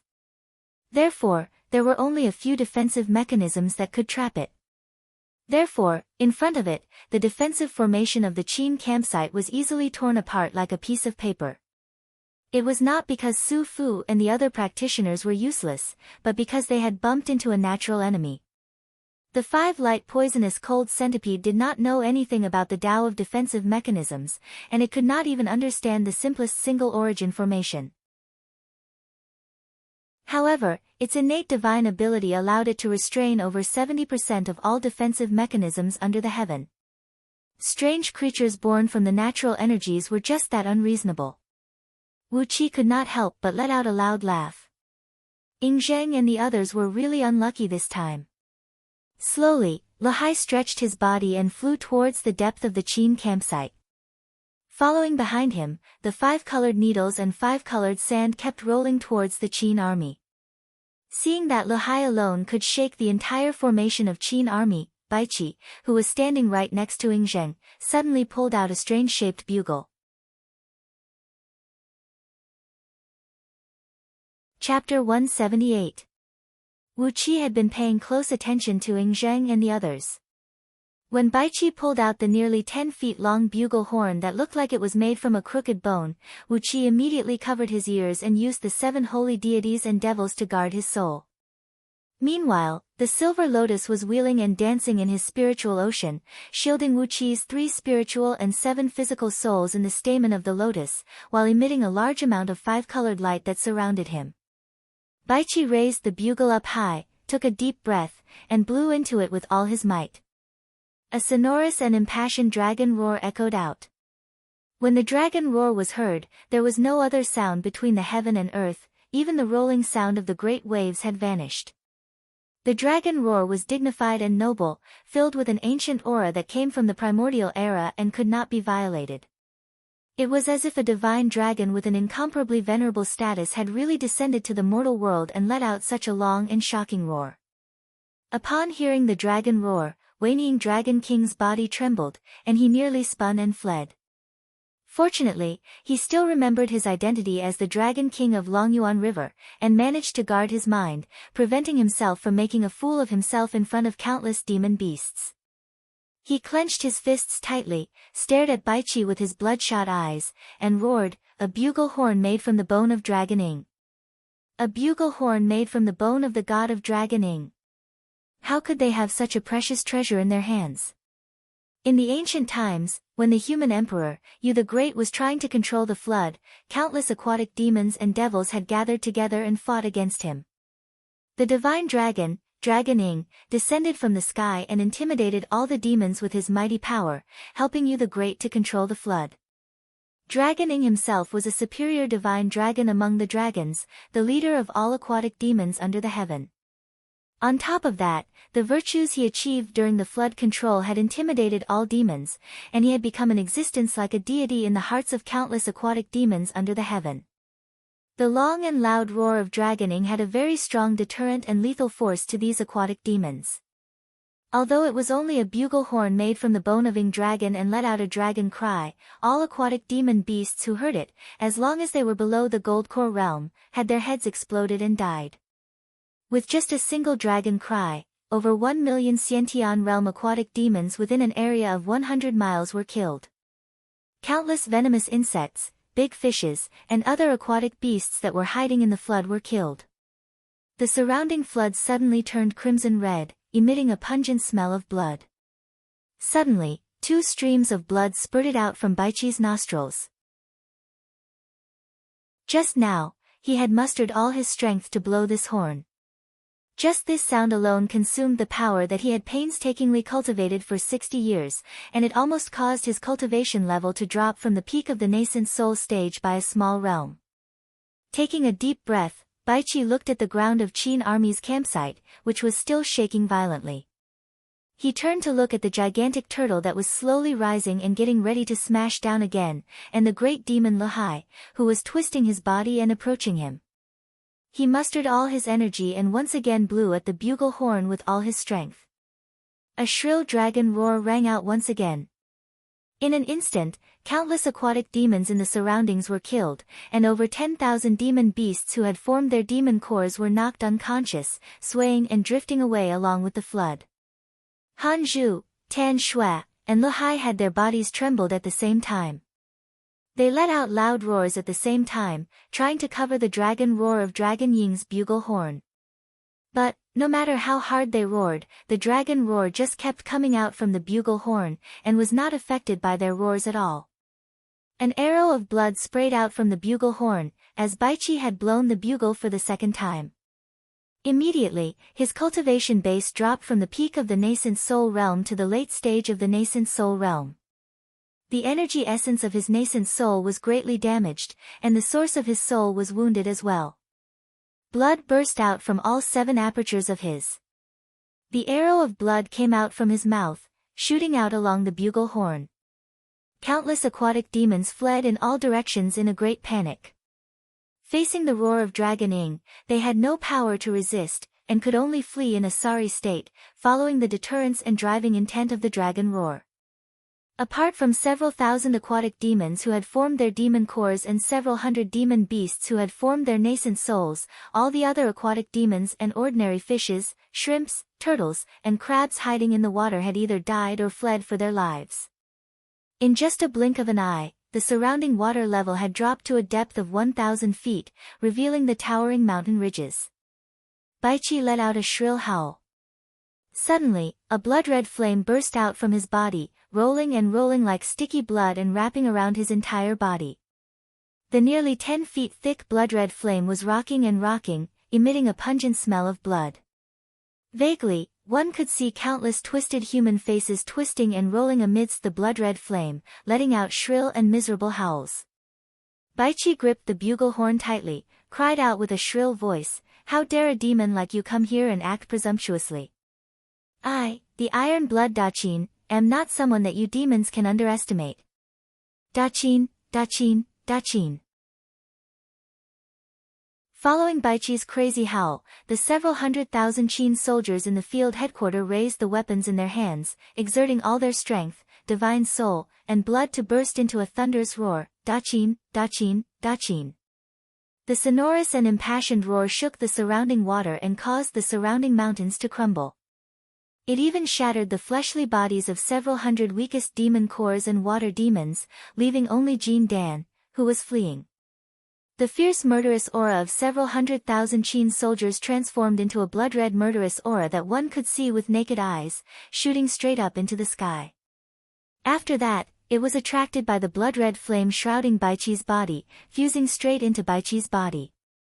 The blood-red flame rose and rose from Baichi's body, and his aura abruptly turned into a towering murderous aura, as if he was unparalleled in the world, as if he was wielding a sword and slaughtering all under the heaven. Baichi laughed ferociously, brought the bugle back to his mouth, and blew it once again. This time, it was not the dragon cry of Ing Long that echoed out, but the cry of "kill" that came together from countless captains and soldiers. The blood-red flame shrouding Baichi's body vanished abruptly, and a bloody murderous aura sprayed out from the bugle. It divided into 3 extremely strong murderous intents, shooting straight towards Han Zhu, Tan Shui, and Le Hai, the 3 great demons.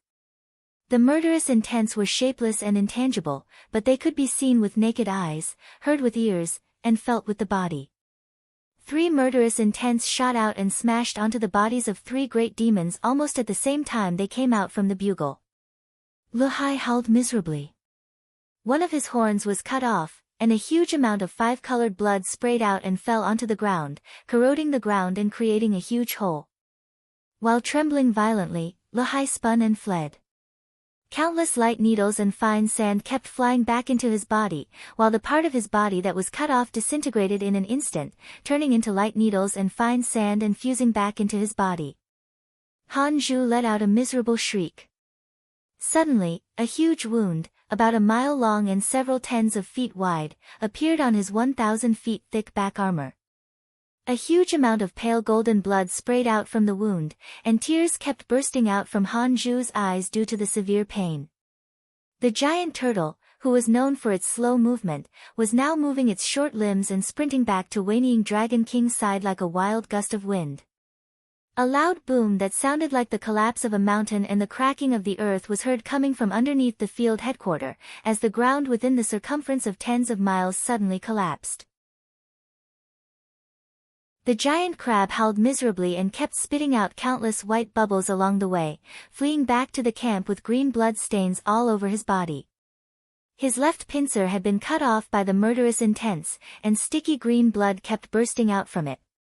He kept howling and howling miserably, hiding behind Wanying Dragon King's back. The 3 murderous intents shot out and severely wounded the 3 great demons. Baichi's skin burst open, and his blood sprayed all over the people around him. After unleashing this attack, Baichi, who was a peak-stage nascent soul cultivator, had his cultivation base drop to mid-stage nascent soul realm. Furthermore, his cultivation base was still dispersing, and it seemed like he could barely maintain the cultivation base of mid-stage nascent soul realm. However, with only a cultivation base of nascent soul realm, Baichi was able to defeat 3 great demons who had broken through to nascent soul and divine transformation realm. Wu Qi looked at Baichi, who now looked like a man covered in blood, and could not help but twitch his lips. How could the Daqin dynasty have so many precious treasures? A bugle made from the bones of Dragon Ing. How could they have such secret treasures? If not because of this bugle, when millions of aquatic demons risked their lives to attack the Qin army's field headquarters, even if Ingzheng really had the body of a divine dragon, he would still be smashed into a meat paste. But now, among the millions of aquatic demons, some had fled, and some were dead. Only a group of nascent soul and Jin Dan realm demon beasts were left behind, whose minds were disturbed by the dragon roar of Dragon Ing. What a good fellow, Baichi! He had gathered the murderous intent of several tens of thousands of Qin soldiers and turned it into a single strike that could injure a great demon of nascent divinity realm. The cultivation technique he cultivated was indeed overbearing and evil. Wu Qi stared at Baichi with bright eyes. He was worthy of being Baichi the human butcher, the Daqin Baichi who could kill 400,000 people without batting an eyelid. After Baichi fell to the ground, Li Xian, who was standing behind him, walked up and held tightly the bugle that had consumed a lot of energy. Ing Zhang's laughter was heard coming from afar. Wanying Dragon King, you don't have to bring out those useless subordinates of yours and make a fool of yourself. If you want to break into my Daqin's field headquarters, you will have to do it yourself. Hehe, with the bugle of Dragon Ing in your hand, how much of your dragon energy is suppressed? Wanying Dragon King took a deep breath, stepped on a cloud and drifted forward, then laughed coldly and said, I've taken a fancy to the bugle made from the bones of Dragon Ing. Hehe, even though 50% of my dragon energy is suppressed by the roar of Dragon Ing, it is still a piece of cake for me to kill all of you. And, with your overall strength, how long can the bugle last? 3 breaths? 5 breaths? How many Earth Immortals of nascent soul realm do you have to waste on this? Amidst the strange laughter, Wanying Dragon King's body began to expand, and gradually transformed into a muscular half-dragon half-human body, standing 50 feet tall with a dragon head and a human body, fully clad in a golden scale armor. His robe fluttered in the wind, revealing his muscular body with bulging muscles. Water vapor, clouds, and tiny electric arcs were coiling around his body, emanating a powerful aura that seemed to be unstoppable. With a wave of both hands, a pair of purple gold thunder hammers appeared in Wanying Dragon King's hands. The handles were 40 feet long, and the hammerhead was twice the size of a large water tank.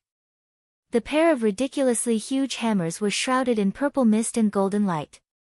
Then, Wanying Dragon King casually swung the hammers. Immediately, thunderclaps echoed out in the surroundings, and a violent storm came rolling down crazily once again. Great waves rose several thousand feet high from the ground, and countless thunderbolts struck onto the pair of hammers. The hammers burst out a large sheet of purple light like a flame, illuminating Wanying Dragon King's entire body and giving him a frightening look. Wu Qi cast a covetous glance at the pair of purple gold thunder hammers in Wanying Dragon King's hands. They were definitely a pair of spirit items, and they were of excellent quality. The one who forged this pair of hammers must be a top-notch grandmaster craftsman. Although there were not many formations and restrictive spells in the hammers, all of them were of excellent quality. They were perfectly integrated with each other, and had brought out the full power of the materials used in the hammers and the restrictive spells. As for this pair of hammers, Wu Qi did not have any intention of coveting it. Without even trying, he knew that the weight of this pair of hammers was incredibly heavy. Except for Wanying Dragon King, there was no one else that Wuqi could carry it. This pair of hammers was a heavy weapon used for close combat, not a magical treasure that could be controlled by spells. The hammers collided forcefully with each other. Wanying Dragon King let out a ferocious laugh, raised the hammers and leaped towards Ingzheng. Ingzheng, you little bastard! Blow, blow for Lao Tzu! Blow, blow for Lao Tzu! Wanying Dragon King's strange laughter shook the surrounding great waves, causing them to roll and roll. Following his movement, the huge waves crazily slapped towards the Qin army's field headquarters. Ingzheng's face turned unsightly, while Li Xian held the bugle tightly and blew the bone bugle. A shrill and sonorous dragon cry rang out, as more than half of the mist and water vapor on Wanying Dragon King's body dissipated. The shadows of 8 flood dragons and 1 serpent emerged behind Ingzheng's back. He took a deep breath, then suddenly pulled out an 8 feet long, strangely shaped heavy sword, swinging it towards Wanying Dragon King. A loud boom rang out as the pair of hammers and the heavy sword clashed together.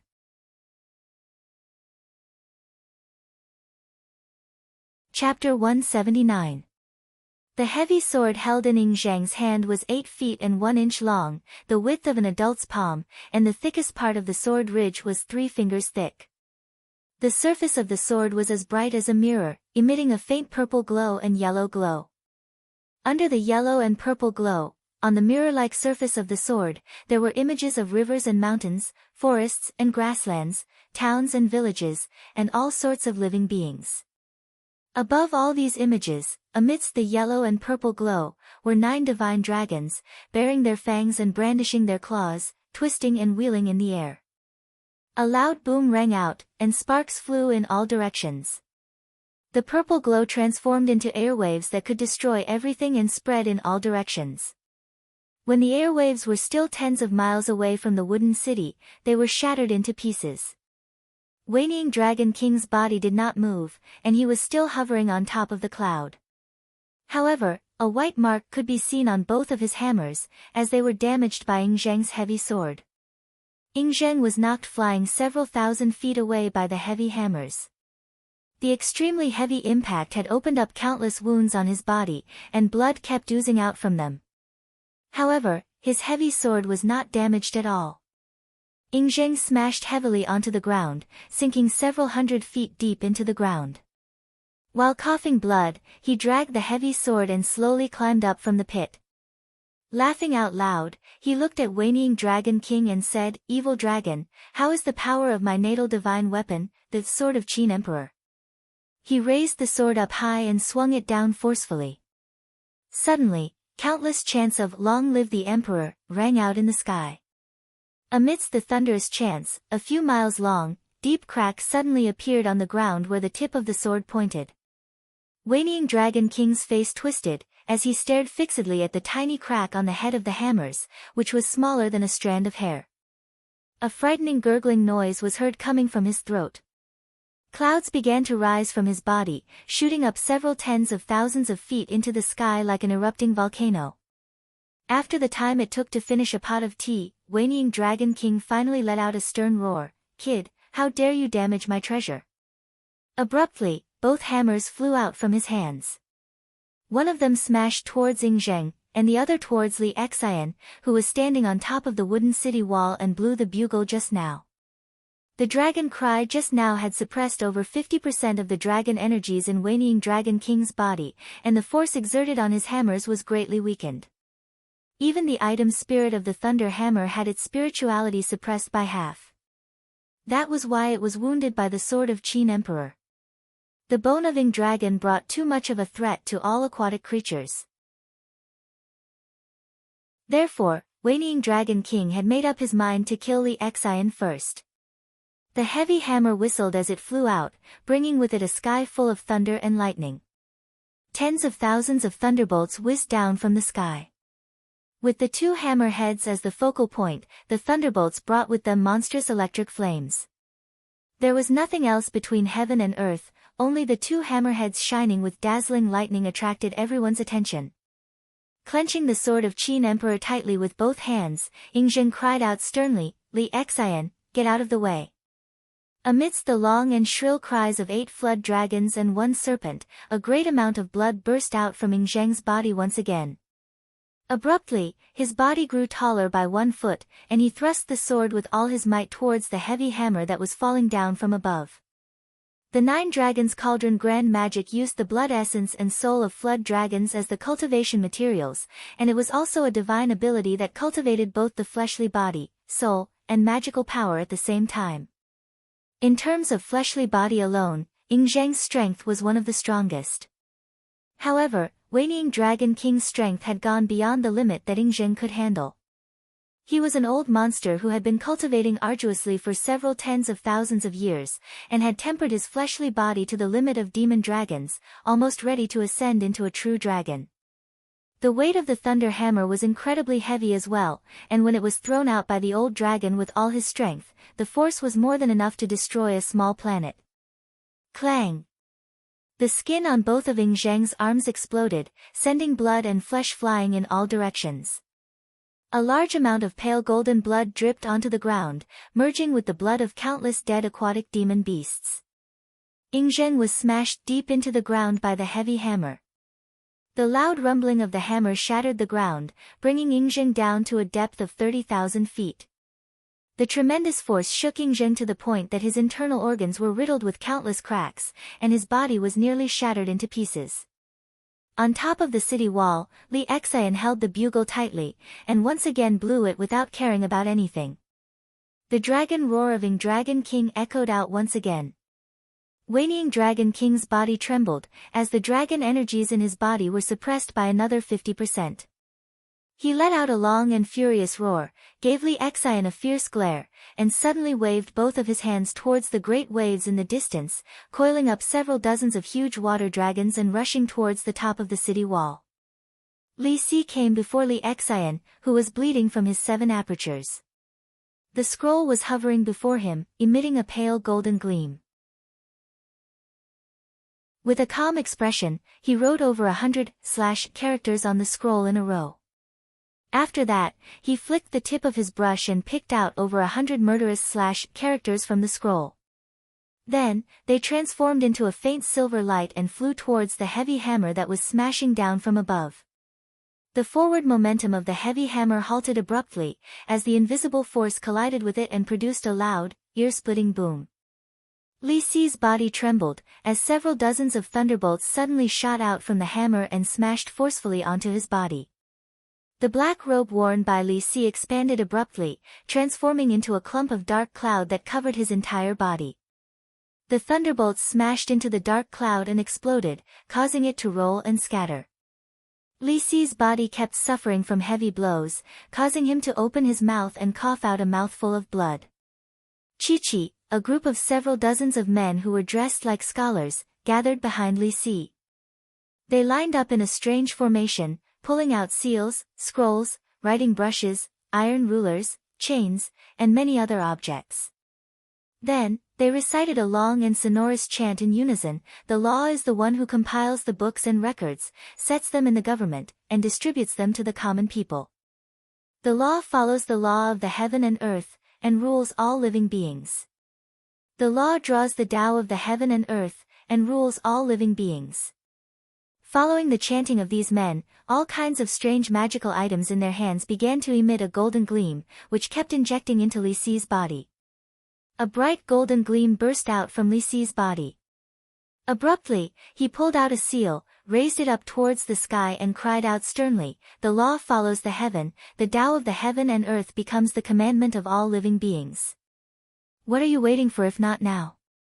Then, he flipped the seal, unleashing a beam of golden gleam towards the thunder hammer that kept falling down from the sky.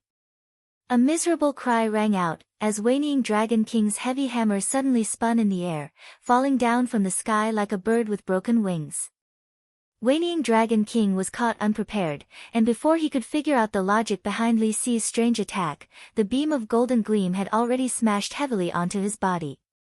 The yellow gleam itself did not possess any offensive strength, but it came with a strange commandment force. The clouds surrounding the old dragon vanished abruptly, and he fell down from the sky like an ordinary mortal, nearly falling to the ground. Fortunately, he reacted in time. He let out a furious roar and hastily stepped onto a cloud and flew back up into the sky. However, he had lost a great deal of face, and his face was flushed red with anger. Once again, Li Si waved the seal toward the approaching water dragon. Grinning coldly, he said, "The human emperor is here. Why don't you disperse your puny demonic technique?" Following Li Si's rebuke, the water dragon summoned by Wanying Dragon King with his mighty magical power was shattered instantly.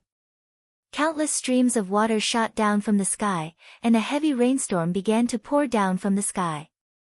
Wu Qi was shocked by what he saw. Li Si's divine ability of verbal compliance was close to a monstrous level. Wu Qi had no idea how he managed to comprehend this divine ability.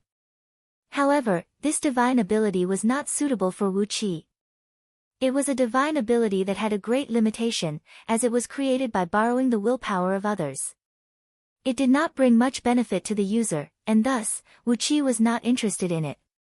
Wanying Dragon King waved his arms and summoned the two heavy hammers back into his hands. Then, he turned to Li Si and roared furiously, "You bunch of juniors, all of you will die here today. You are going to make me mad." Then, Wanying Dragon General's body swelled up once again. This time, he no longer played any feints. Instead, he simply swung the two huge hammers and swung them crazily towards the top of the city wall, as if he was forging iron. He did not care what kind of divine ability or magical ability it was, as he would rely on his incredibly powerful dragon body and tremendous strength to smash all of them into meat paste. He wanted to see what kind of tricks they could come up with. Right at this critical moment when Wanying Dragon King flew into a rage out of humiliation, Wu Qi suddenly discovered that the several 100,000 soldiers in the Qin army's campsite outside the wooden city had lined up into a strange formation. At the center of the formation stood a huge, dark green cauldron, with 3 legs and a height of 49 feet.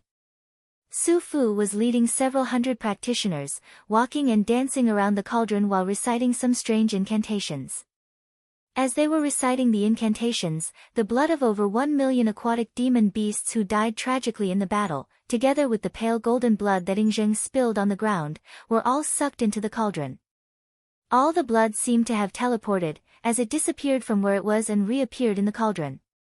On the surface of the cauldron, there were pictures of farmers farming, fishermen fishing, shepherds grazing, woodcutters chopping firewood, mountains, rivers, and countless strange beasts, insects, and fishes. As the blood kept being injected into the cauldron, various patterns on its surface began to emit a faint glow. A suffocating, vigorous, and thick pressure, which felt like a boundless ocean and a bottomless abyss, was gradually unleashed from the cauldron, bringing along an ancient aura. This was. A cold gleam flickered in Wu Qi's eyes. He had already recognized the origin of this cauldron. It was the same cauldron that was crafted by the human emperor, Yu the Great. During his journey of conquering the flood, he used his mighty divine ability to suppress countless aquatic demon beasts who were subdued by Yinglong. The name of this cauldron was the Universal Water Spirit's Divine Cauldron of Yu the Great, a frightening magical treasure that specialized in suppressing all kinds of aquatic demon beasts. This treasure had broken away from the classification of magical item, magical treasure, spirit item, and immortal item. Because of the virtue of conquering the flood that had gathered on it, it had evolved into an acquired item of virtue, possessing a mighty power and the ability to suppress the fate of a kingdom. It was more than enough to ensure that the fate of a kingdom would last for a long time, and not be affected by any external forces. To put it bluntly, the power of this cauldron was simply too strong. As long as it was guarding the kingdom, anyone who wanted to attack the kingdom would have to weigh their overall strength. If they did not have enough overall strength, they would be killed by the cauldron. Naturally, the kingdom would last for a long time, and this was the logic of the so-called long fate. As the Universal Water Spirit's Divine Cauldron of Yu the Great gradually unleashed a mighty aura, all the flood dragons and demon beasts, including Catfish Flood Dragon, began to tremble violently. They could not control themselves and fled into the distance, not even daring to turn their heads back. Waiting Dragon King, who was in the middle of unleashing his mighty aura, turned his head around and stared at the cauldron that was slowly floating up into the sky. Abruptly, he stuck out his long tongue and screamed, "Damn it! This is... You bunch of bastards! How could you have this thing in your hands?" Casually putting away the hammers, Waiting Dragon King spun and left without even snorting. He transformed into a golden flood dragon that measured several thousand feet long, brought up a strong gust of wind as he spun and fled. His speed was at least 100 times faster than Catfish Flood Dragon and the other aquatic demons. Although his cultivation base was nearly at the level of Heaven Immortal, he did not have the courage to fight head-on against this frightening treasure that was said to be able to intimidate all aquatic demons under the heaven. Seeing all the demon beasts fleeing for their lives, Wuqi twisted his body and abruptly transformed into a clump of water vapor, merging into the flood that filled the ground. At this point in time, the area 10,000 miles in circumference was filled with raging waves. Using the escape art of water was the best and fastest way to flee. Just when he had fled tens of miles away, he heard a loud boom coming from the sky. A beam of green light shot out from the cauldron of Yu and landed on Waiting Dragon King's back. Waiting Dragon King's body turned stiff. Countless scales on his back were shattered, and a mouthful of blood, mixed with raging flame, burst out from his mouth and shot out several thousand feet away. He cried out in pain, then fled in a sorry state, leaving behind a shrill whistle of wind breaking. In just a blink of an eye, he was nowhere to be found. Muffled explosions kept ringing out. Among the several 100,000 Qin soldiers, at least several tens of thousands of them could not withstand the frightening counterforce when the cauldron of Yu was activated. Their bodies exploded one after another, turning into a rain of blood that blotted the sky. The few hundred practitioners around Su Fu were howling miserably. Nearly half of them were killed by the explosion, while the rest fell to the ground with blood gushing out from their 7 apertures, unable to move anymore. Su Fu's body turned stiff, and he fell straight down to the ground, rolling his eyes and fainting on the spot. Both sides were severely wounded. Neither Daqin nor those aquatic demons could gain the upper hand.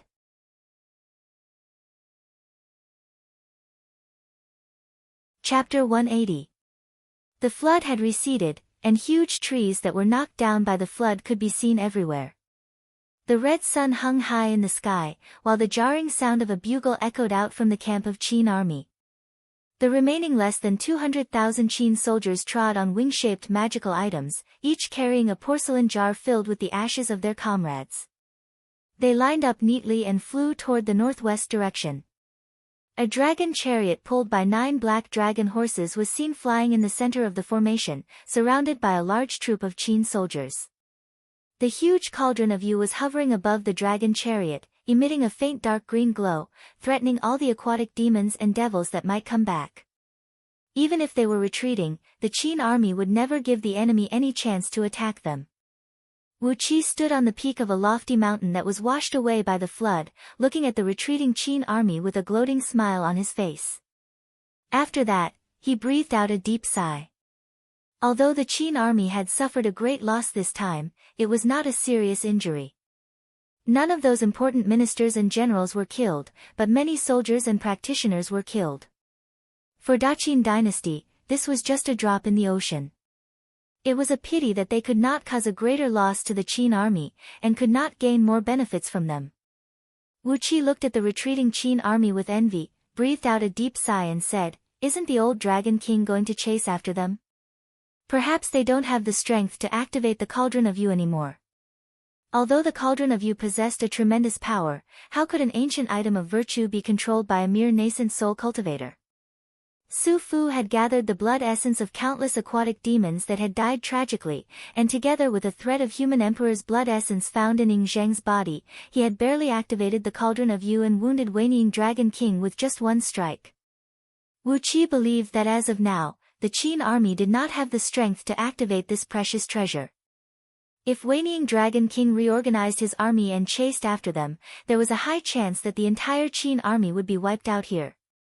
Standing right next to Wuqi, the Catfish Flood Dragon, Han Zhu, Tan Shui, and Le Hai, the three great demons who had transformed into their human forms, shook their heads with fear and said, "We can't do it, we can't. That treasure is specialized in restraining us, the aquatic demons. We can never get close to it. Other than the old Dragon King, no one could withstand its breath." However, this time, the old Dragon King's spine was broken, and 2 of his dragon tendons were also broken. Without 10 years of recuperation, his cultivation will not be able to recover. Wu Qi didn't say anything. Wei Dragon King's injury was definitely not as serious as he claimed. This old demon dragon was afraid of death. He would be able to ascend to become a true dragon as long as he survived the last thunder calamity. At this critical juncture, he dared not take any more risks. On the eve of ascension, it would really be a joke if he were to accidentally suffer heavy injuries and die. The longer a living being lived, the more afraid they would be of death. This logic could be applied to Wei Dragon King as well. Sighing softly, Wu Qi shook his head and said, "We can only watch them leave." Catfish Flood Dragon and the few great demons breathed a long sigh of relief, as if they were sending off a plague god, and said, "We can only watch them leave." Wu Qi looked at the few water-kind spirit creatures. He truly didn't want to see their relaxed smiles. He sneered and said, "They have left, but they will come back. Don't forget that Yingzheng is going to cultivate the 9 Dragons Cauldron Grand Magic. He still lacks the blood essence and soul of a flood dragon, and with that, he will be able to cultivate the first divine ability and attain the cultivation base of Heaven Immortal. When they come back, Catfish Flood Dragon's dark face instantly turned pale. She opened her mouth wide and did not say a word for a long while. On the other side, Han Zhu, Tan Shui, and Le Hai breathed out a long sigh of relief. They looked at Catfish Flood Dragon with a pitying expression, breathed out a long sigh at the same time and said, "It's the blood essence and soul of a flood dragon." Catfish Flood Dragon blinked her eyes, stomped her feet, and suddenly cried out, "I can't live in Longyuan River anymore. I can't live here anymore. I want to move. I want to move. I can't live in the Western Ocean, and those people have retreated to the Western Ocean. I want to find a new place to stay in the Eastern Ocean. I'll go find the old Dragon King now, and ask him to write me an official document, asking me to move to the Eastern Ocean." Shaking her head, Catfish Flood Dragon stomped her feet, spun and left. But after a few steps, Catfish Flood Dragon spun again, clenched her jaws tightly, and pulled out 36 pale golden scales from her body. She gave them to Wu Qi and said, "Little brother Wu Qi, thank you for saving my life. I don't even know the use of most of the treasures in Sea Catfish's cave. These are just some meager things, and I can't repay you for saving my life.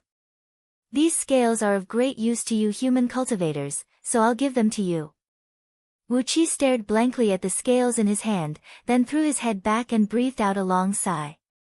A kind person, she was definitely a kind person. He had taken away all the treasures in Catfish Flood Dragon's cave, 30% of her blood essence, and the flood dragon body tempering technique she had learned. He was already very satisfied with the gains, but she still took the initiative to give him 36 dragon scales. How could he accept that? Wu Qi took over the dragon scales, looked at Catfish Flood Dragon, nodded his head and said, "It's just a trivial matter, not worth mentioning. In the future, if you need Wu Qi's help, just go to Duke Yan Li's mansion in Ji City, the capital city of Great Yan Dynasty, and look for him."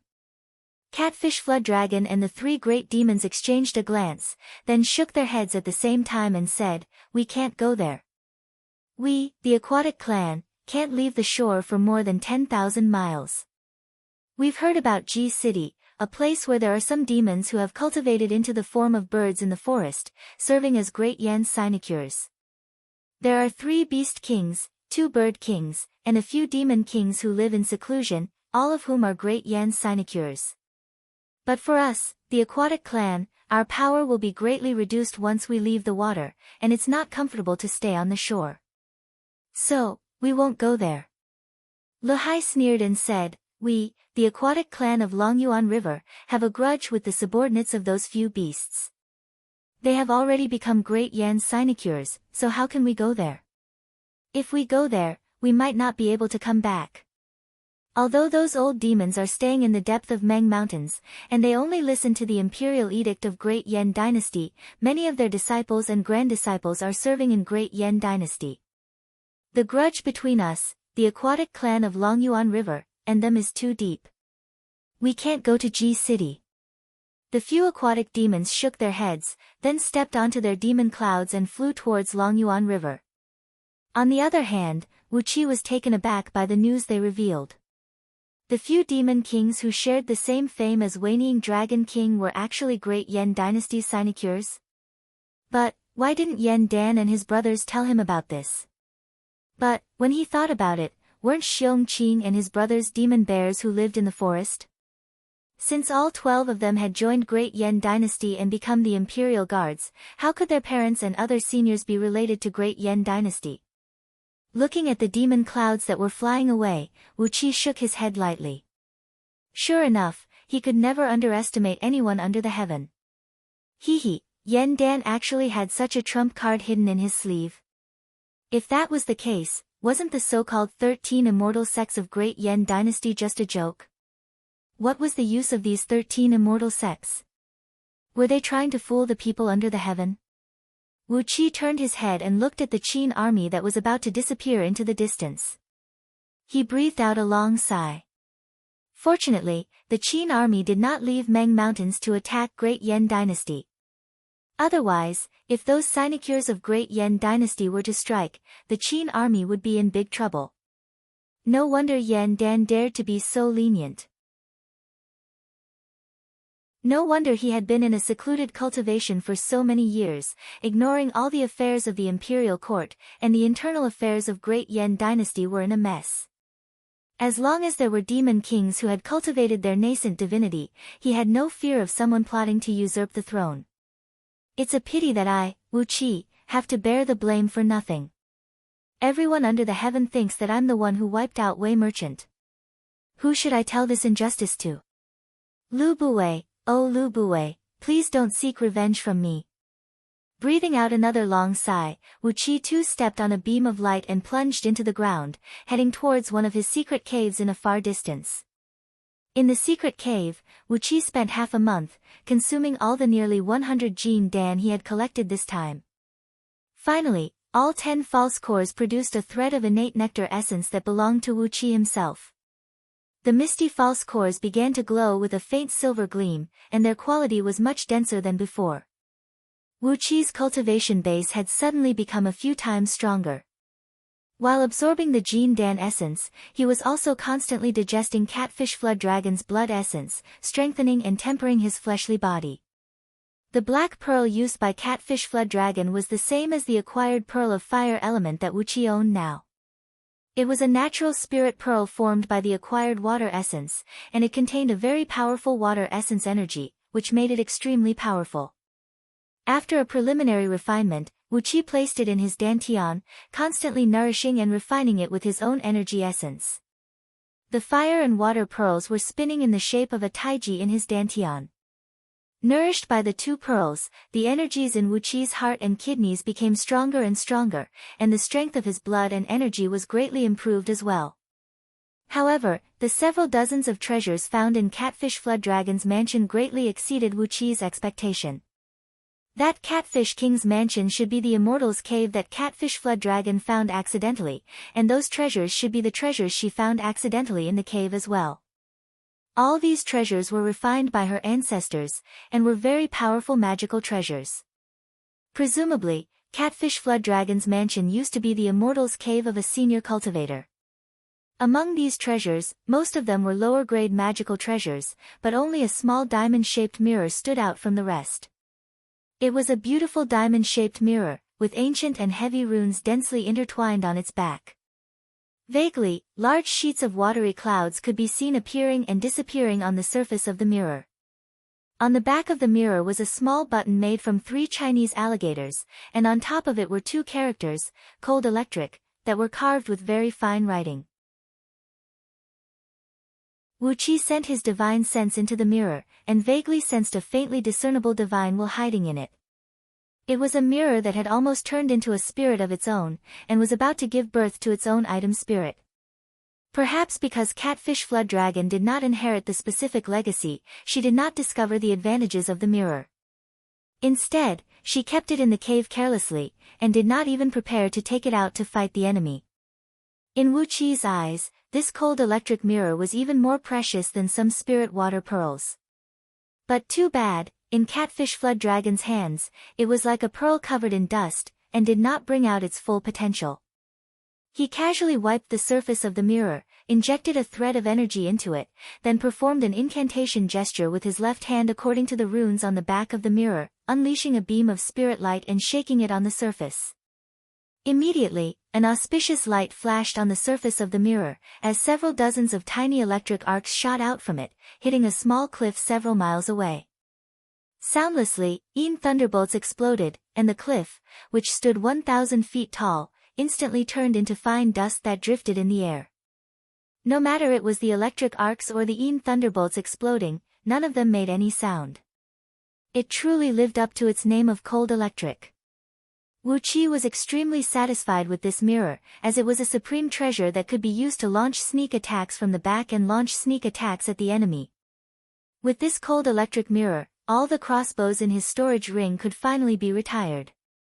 After fiddling with the mirror for a while, he pinched his fingers and calculated the time since he came to Meng Mountains, and Wu Qi was shocked. So much time had passed without him noticing. He sprung to his feet hastily, carefully using the teleportation formation to leave the secret cave, then stepped on his sword beam and flew away from the mountain. A few days later, Wu Qi had left Meng Mountains and landed on the outskirts of Meng Village. Right when he stepped into Meng Village, which was now crowded with people and filled with piles of building materials, Meng Xiaobai immediately came running toward him. "Big brother, you're finally back. According to your plan, Duke Qingfeng has reached the last step, and he is about to succeed." He paused for a brief moment, then smiled bitterly and said, "But, there are a few talisman masters from Heavenly Spirit sect guarding the capital city of Gao Ling Kingdom, so it's not easy for Duke Qingfeng to strike." Upon hearing Meng Xiaobai's words, Wu Qi could not help but be filled with anger. Heavenly Spirit sect again. Heavenly Spirit sect again.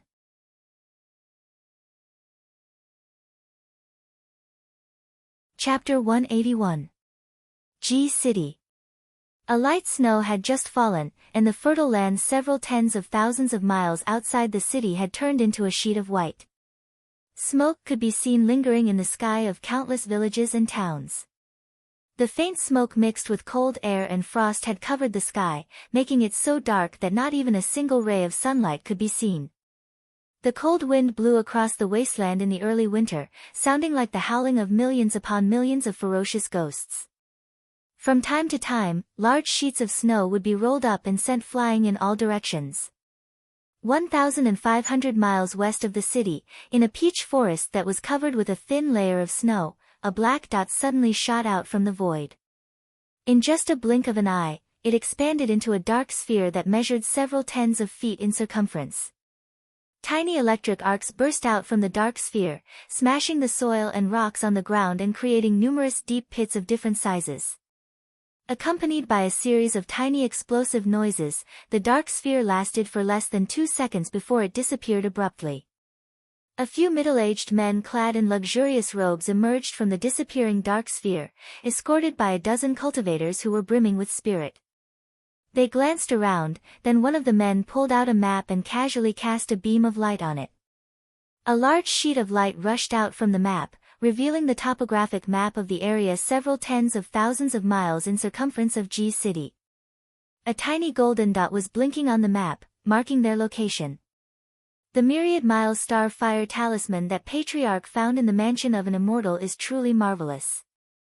Despite the distance of several tens of millions of miles, it still brought us straight into the territory of Great Yan Dynasty. However, the direction is slightly deviated by over 1,000 miles. This is caused by our lack of cultivation base. The middle-aged man who was holding the map smiled pleasantly and said, "If Patriarch were to cast the talisman himself with it, perhaps we could have teleported straight to the city gate of Ji City without any error." Another middle-aged man solemnly placed a translucent, pale golden talisman made from some strange material into his storage ring. It was a talisman that kept shooting out large sheets of starlight. He nodded and said with a smile, "Of course. Since Patriarch has once again encountered an immortal fate, perhaps he will have the chance to break through into nascent soul and divinity. Once Patriarch succeeds in his mission, who will we have to fear in this world?" The few middle-aged men laughed joyfully, then together with the cultivators behind them, they rode on their sword beams and flew towards G City. The sword beams moved at an incredible speed. After they had traveled over 1,000 miles, they finally stopped and began walking towards G City. All of them were Earth immortals of nascent soul realm, and some even had the cultivation base of peak stage human immortals of Jin Dan realm. Although they were walking, their speed was incredibly fast. With just a single step, they could travel a distance of several thousand feet. Not long after that, they arrived at the front gate of G City. As they were dressed luxuriously and had an extraordinary bearing, the city guards who guarded the entrance didn't give them too much trouble, and allowed them to enter G City. Wearing a reserved smile on their faces, the group of men rented a few luxurious coaches from a coach shop near the city gate. After that, they ordered with a loud and clear voice, "Go to Wei Merchant in Fugue Alley of Middle One City." Several coachmen responded with a louder and crisper voice. Then, they whipped the horses several times, and drove the carriages toward the central first city at a fast speed. There was still a distance of over 100 miles from the outermost city gate to the central first city. Although the roads in G City were wide and spacious, and the beasts pulling these coaches were all extraordinary beasts with incredible speed, it would still take them 4 to 6 hours to reach their destination. Right when the few coaches walked out from the front gate of the coach shop, a couple dozens of faintly discernible dark shadows darted out from the back of the coach shop, quickly heading towards different places in G City.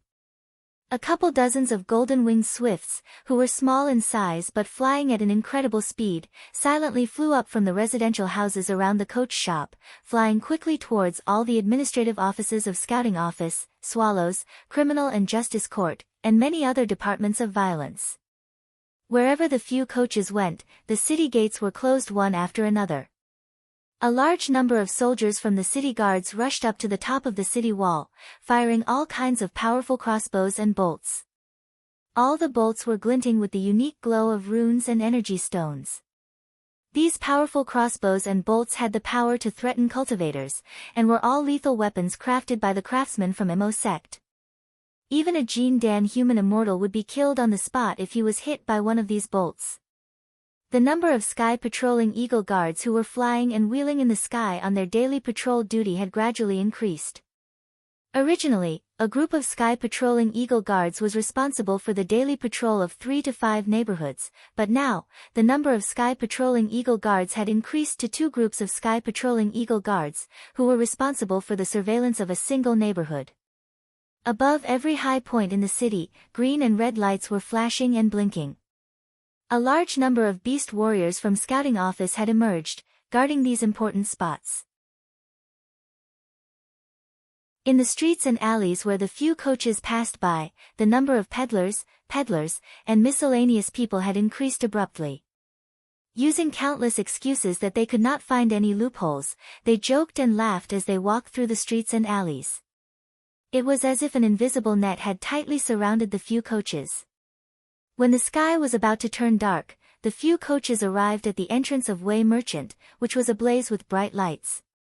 The Wei Merchant, which had been thoroughly cleaned up, looked exactly the same as when Wei Xiaoxiao was still here. Guards clad in the uniform of Wei Merchant were still standing before the entrance, and the gatekeepers and coachmen were still waiting in the gatehouse. A couple dozens of handsome mounts were tied to the posts in front of the entrance. These mounts were kicking their hooves impatiently, while a few coachmen were trying to calm them down. Tens of luxurious coaches were parked before the entrance of the merchant. Obviously, some distinguished guests were paying a visit. Vaguely, the sound of a bell could be heard coming out from the inside of the merchant. The tune was graceful and melodious, like the tune of the heavens. A few middle-aged men alighted from the coaches, casually tossing a few thumb-sized ocean pearls to a few coachmen as payment. After that, they walked into the merchant with their heads held high and chests puffed out, escorted by the cultivators who came with them. Hanging on their belts were the purple gold medallions that only the core members of Wei Merchant would have. It indicated that they were people with a status equal to Wei Xiaoxiao.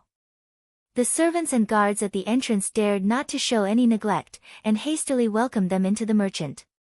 The few coachmen picked up those valuable ocean pearls and fiddled with them for a while. Then, with a cold smile on his face, Chi-Chi turned to the few middle-aged men and shouted, "Thank you, Great Master, for your generous gift. May Great Master live a peaceful life, and live a prosperous life for generations to come. May you have hundreds of children and thousands of grandchildren, and may you live a long and prosperous life." Amidst the long and loud shout, the few coachmen slowly drove the coaches away from Wei Merchant. The front door of the merchant was tightly shut. Soundlessly, over 300 Jin Dan cultivators strode into the merchant, quickly placing pieces of pre-made formation discs on the ground. In just a blink of an eye, they had laid out 3 layers of formations around Wei Merchant. With Wei Merchant as the center, all the ordinary people living in the nearby streets were evacuated, and all the open spaces were filled with formation discs of various colors. A great number of Jin Dan and nascent soul cultivators were bustling about nervously among the formation discs, linking them together and forming into a complete formation. All the formations were mainly used for restraining and trapping, and there were no dangerous killing formations. The few middle-aged men strode towards the main hall of the merchant. When they were still several tens of feet away from each other, one of them laughed out loud and said, "Xiao, I, your father, have come to see you. Ha ha ha, you've done a good job here. When your father heard Patriarch praising you, I feel very gratified." The drumming in the main hall did not stop, but there was no answer from Wei Xiaoxiao. The few middle-aged men brought a group of people and strode into the main hall, but they were taken aback by what they saw. Apart from the nearly 100 musicians who were playing the musical instruments in the hall, only Yan Dan was seen sitting right in the middle of the hall. A middle-aged man, clad in a long white robe, with a crane overcoat draped over his shoulders and 9 crowns on his head, was sitting right next to Yan Dan, chatting with Yan Dan with a faint smile on his face. When the few people from Wei clan walked into the hall, they happened to hear the man talking to Yan Dan with a voice that was as gentle as jade, without any impurities. "Princess Zhanglu has reached the age of marriage. If we allow her to wander around aimlessly outside, it will damage the reputation of Great Yan Imperial Clan. Especially, if she follows Marquis Tianyun to a place like Shire Martial Club, where will the face of His Majesty and all the members of Imperial Clan be? How could a princess of Great Yan do something so outrageous?" The man sighed lightly, picked up a bronze wine vessel and emptied it in one gulp. After that, he continued in an indifferent tone, "For now, we need to find a good candidate among all the nobles in the imperial court, and let Princess Zhanglu marry him. First, we need to establish the official status, then sever the relationship between Princess Zhanglu and some unruly men, so that she won't do anything that will embarrass Great Yan dynasty in the future." Yan Dan frowned slightly, cupped his fist and bowed to the man. "What the great editor said is absolutely right. But, among all the nobles in the imperial court, who is the good candidate?" The current great editor of Great Yan dynasty, Yu Wendi, who had a great influence among all the civil ministers of Great Yan dynasty, and also the birth father of Yu Qianqian, chuckled and said, "That will depend on His Majesty's decision. Great Yan dynasty has so many nobles. Not to mention others, the youngest grandson of General Yu Yi, who is known as the Silver Flood Dragon, the fierce tiger of Qin clan from General Qin Wuyang's clan, the Qilin from General Fan Yuqi's clan, the youngest son of Lord Su Qin, Su Mai, who is known as the ever-changing Yin and Yang, are all good candidates. Betroth Princess Zhanglu to any one of them, it will be a good choice." Yan Dan lightly clapped his hands, nodded his head and praised, "What the great editor said is absolutely right. I, Rong Dan, will give this matter some careful consideration." Yu Wendi did not say another word. With a smile on his face, he filled up his wine vessel, raised it up and looked at the people of Wei clan, who were staring at the door with their mouths agape, and said, "Isn't it nice to have a friend coming from afar? Wei clan, no, it should be Lu clan, His Majesty of Great Yen Dynasty has been waiting here for a long time. Slowly, Yen Dan rose to his feet. Gray and white smoke rolled and rolled rapidly around his body, transforming into a dense cloud ball that spun at high speed like the Taiji symbol. He looked at the people of Wei clan, smiled and said, "You have come from afar. Yen Dan is sorry for not going out to welcome you. I wonder if old Mr. Lu Bue is doing well." In Yen Dan's eyes, there was a gray and white airflow swirling at high speed as well. An immense pressure was exerted on the people of Wei clan, making them unable to move even a little bit. After being trapped at the peak of Jin Dan realm for nearly 2,000 years, Yen Dan had cultivated the reincarnation technique of 9 deaths and 9 lives, which was an extremely magical technique, allowing him to accumulate an enormous amount of core energies.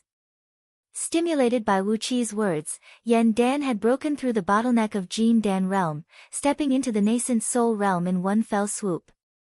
The core energies that he had accumulated for 2,000 years were like a tsunami, causing his cultivation base to break through to the peak stage of nascent soul realm.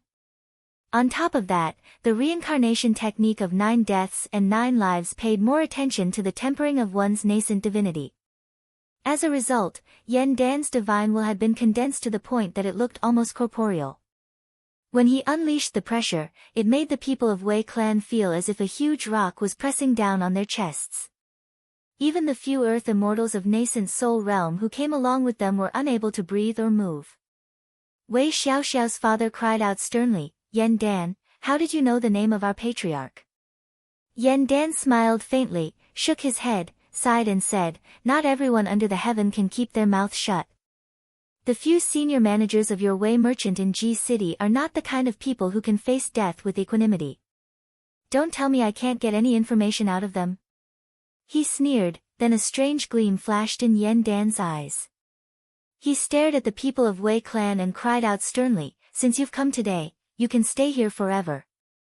Suddenly, a grayish-white airflow rolled and rocked around him, transforming into a huge hand that measured over 100 feet in circumference, grabbing towards the people of Wei clan. An earth immortal of Wei clan took a step forward with blood bursting out from his 7 apertures. He cried out sternly, "Young master, retreat now. I, your old servant, will risk my life to stop this fiend. I hope young master can treat my descendants kindly. I'll be eternally grateful." A golden light burst out from his body, as this earth immortal had ignited his nascent soul. A tremendous force burst out from his body, transforming into a dazzling flame that shot straight towards Yen Dan. Yen Dan's huge hand was shattered, and the pressure from his divine will was shaken as well. Seizing the opportunity, the people of Wei clan retreated. But, countless strong beams shot out from all directions, as a few layers of entrapment formations were suddenly activated.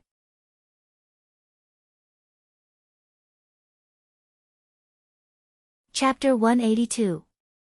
While Yen Dan was setting up traps in Ji City to capture the people of Wei clan, Wu Qi brought Meng Xiaobai and a few other men to the capital city of Gao Ling Kingdom, Green Sun City.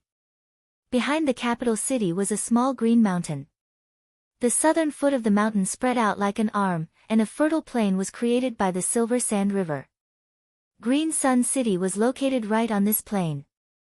As the capital city of a vassal kingdom in the western border, the scale of Green Sun City was far smaller than Ji City.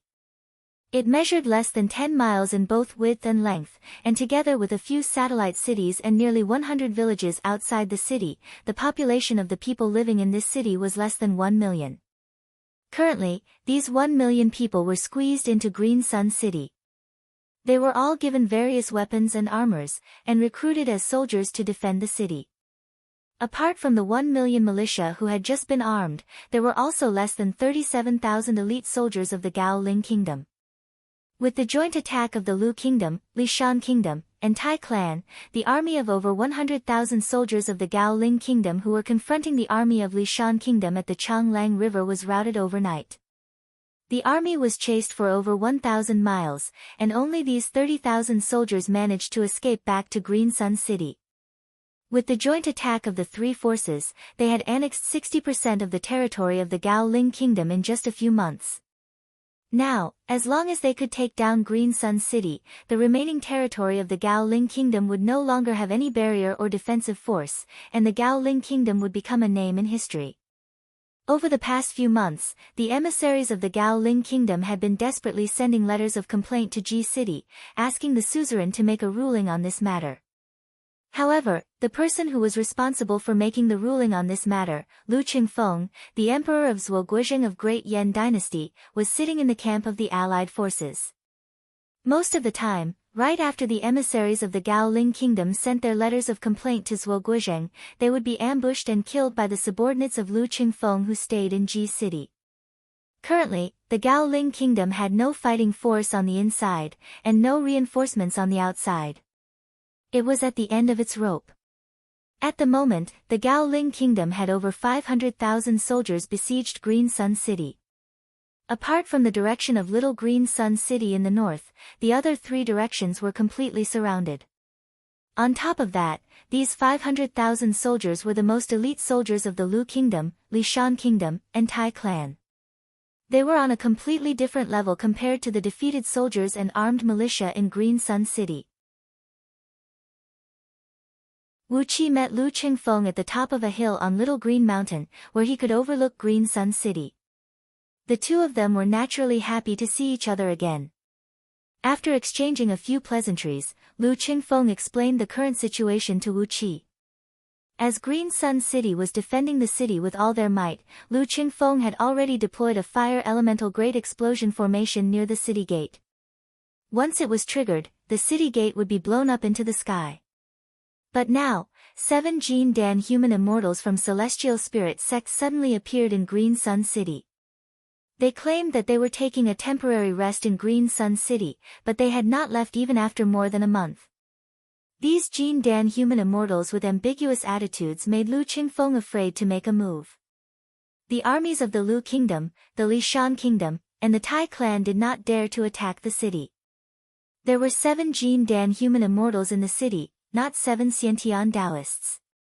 If they were Xiantian warriors, with the joint forces of 3 parties, they could easily crush 7 Xiantian warriors into pieces.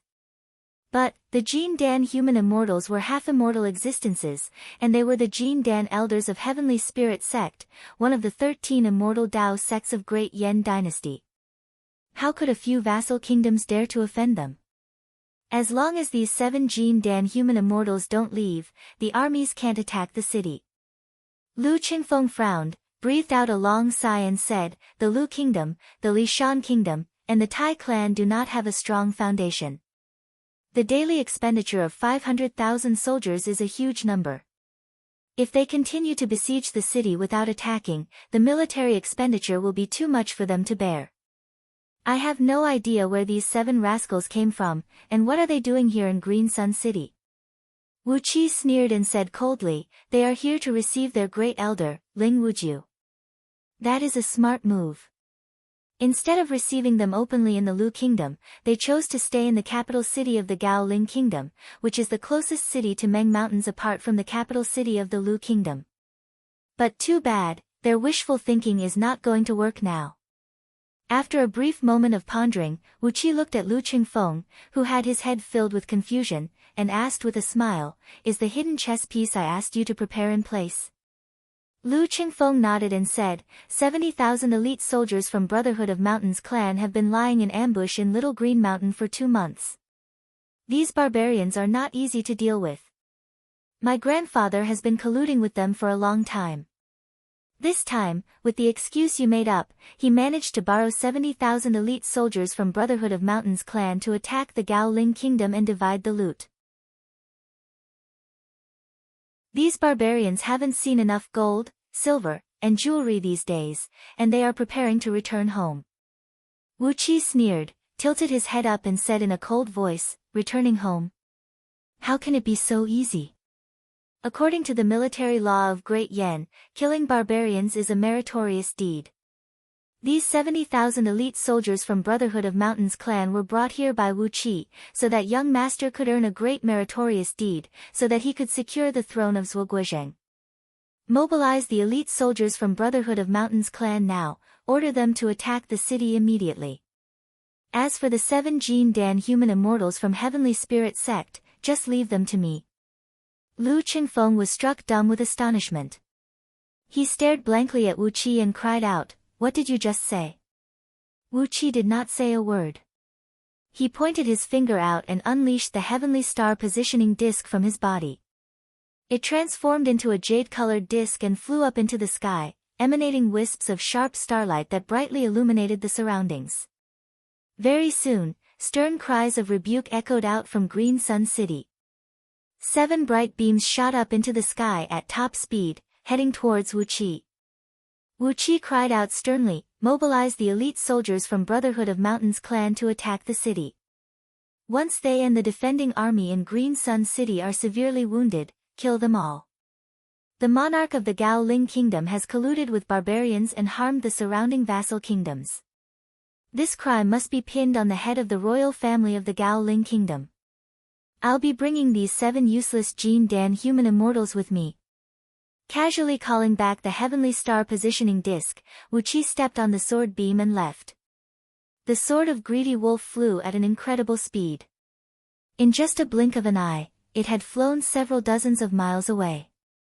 The 7 bright beams followed closely behind Wu Qi, not willing to let their guard down. In just the time of a few breaths, the few bright beams had vanished without a trace. A worried expression emerged on Lu Qingfeng's face as he looked at the direction where Wu Qi disappeared.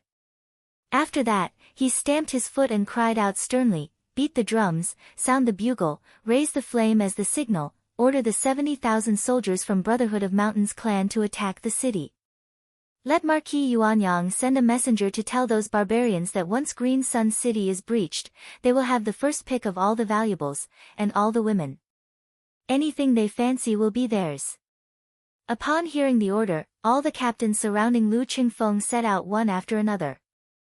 Marquis Yuanyang, Tai Kaishan, had also immediately sent out his trusted messenger to the valley where the 70,000 soldiers from Brotherhood of Mountains clan were hiding.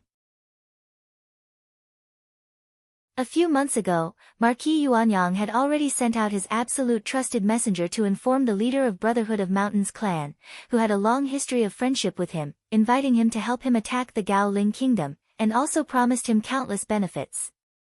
The leader of Brotherhood of Mountains clan and Marquis Yuanyang's clan had a friendship of over 200 years. As a result, their armors, weapons, provisions, and many other things were all supported by Marquis Yuanyang's clan. Naturally, all the rare and precious items produced in the mountainous area controlled by Brotherhood of Mountains clan would also be supplied to Marquis Yuanyang's clan. The friendship between both clans had a long history, and there was sufficient trust between them. Furthermore, both sides had obtained great benefits from this long history of friendship. Therefore, when Tai Kaishan's messenger left, Brotherhood of Mountains clan immediately sent out their entire clan, forming an army of 70,000 most elite young men and joining the attack on the Gao Ling Kingdom. Right now, when Tai Kaishan's messenger left, all the elite soldiers of Brotherhood of Mountains clan who had been staying in the valley for a long time had rushed out in full force. Among the 70,000 barbarian soldiers, 30,000 of them rode on various wild beasts. Amidst the shrill sound of bugles, 30,000 riders took the lead, followed by 40,000 barbarian tribesmen. Mixed among them were nearly 2,000 barbarian beast warriors, who had faint gleams and shadows of wild beasts hovering behind their backs.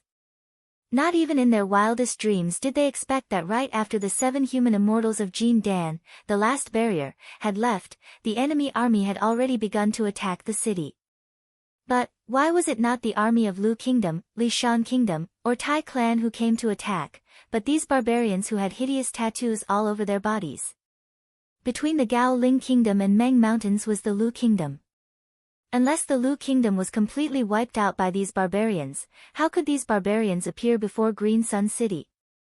No matter what the people of Gao Ling Kingdom and Green Sun City were thinking, the barbarian soldiers had already begun to attack with all kinds of bizarre abilities.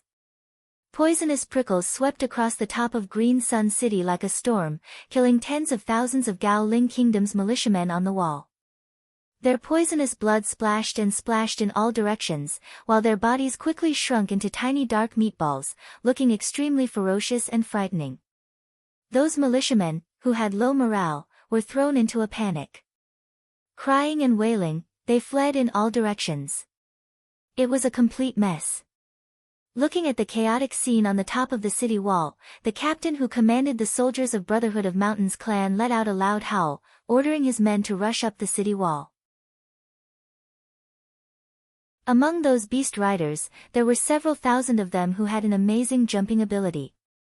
With just one leap, they could reach the top of the city wall that was several tens of feet tall. Then, the beast riders rushed up the city wall, slaughtering all the soldiers of Gao Ling Kingdom on top of the wall. Blood flowed like a river, and human heads rolled and rolled. On top of that, there were nearly 2,000 barbarian beast warriors. These were all formidable warriors who could rival Xiantian experts after activating their beast souls. With nearly 2,000 Xiantian warriors, Green Sun City no longer had the strength to resist. Perhaps those wealthy clans of Gao Ling Kingdom who were hiding in Green Sun City could still gather quite a number of Xiantian warriors and Xiantian cultivators as sinecures, but these sinecures were used to protect their own lives. How could they let them fight on top of the city wall? Not long after that, the army of 70,000 barbarians had broken through the 4 city gates of Green Sun City and entered the city. The allied army of 3 forces, consisting of 500,000 soldiers, was quickly mobilized, surrounding Green Sun City from all directions. After that, with a thought in his mind, Lu Qingfeng performed an incantation gesture, triggering the many great explosive formations that had been lying in ambush near the city gate. A frightening explosion towered up into the sky. Flames and dust swept across the land for about 1 mile. Tens of thousands of barbarian soldiers and Gao Ling Kingdom soldiers were caught in the explosion, dying tragically on the spot. A deafening war bugle rang out, as the allied army of 3 forces, consisting of 500,000 soldiers, charged into Green Sun City with the butcher's blades in their hands. Countless captains of the allied army were roaring and roaring amidst the crowd. The Gao Ling Kingdom has colluded with the barbarians and attacked our ally. They deserve to die 1,000 deaths. You can kill any man of Great Yen. Kill, kill, kill. Break into Green Sun City and annihilate the Gao Ling Kingdom. Green Sun City was breached, and the royal family of Gao Ling Kingdom surrendered themselves to the enemy. But, on the same night, because of an accident in the captive camp, the entire royal family of Gao Ling Kingdom was burned to a crisp. The enormous wealth accumulated by the Gao Ling Kingdom over the several hundred years of its establishment was divided equally among the 3 forces. The properties of the many influential and wealthy clans of Gao Ling Kingdom filled the pockets of the allied army of 500,000 soldiers, turning them into small rich men. While the people of Gao Ling Kingdom were wailing and wailing, the soldiers and civilians of the 3 forces were laughing joyfully. The gold mines on the Tsanglang River were taken over by the 3 forces, and the land of Gao Ling Kingdom was quickly dismembered, becoming the food for the 3 forces. A piece of land was taken away from the Lu Kingdom, and together with the land they obtained from the Gao Ling Kingdom, Tai clan, Marquis Yuanyang, had established their own vassal kingdom, and quickly presented a letter of credence to the Emperor of Zhuoguozheng, Lu Qingfeng, declaring allegiance to Great Yen Dynasty. In just 15 minutes, the Yuanyang kingdom established by Tai clan had completed all the legal procedures, becoming one of the over 100 vassal kingdoms of Great Yen Dynasty. As long as Tai Kaishan paid a visit to Yen Dan in Ji City, Yuanyang kingdom would officially become a vassal kingdom of Great Yen Dynasty. As for the Gao Ling kingdom, what was the Gao Ling kingdom? Had this vassal kingdom ever existed?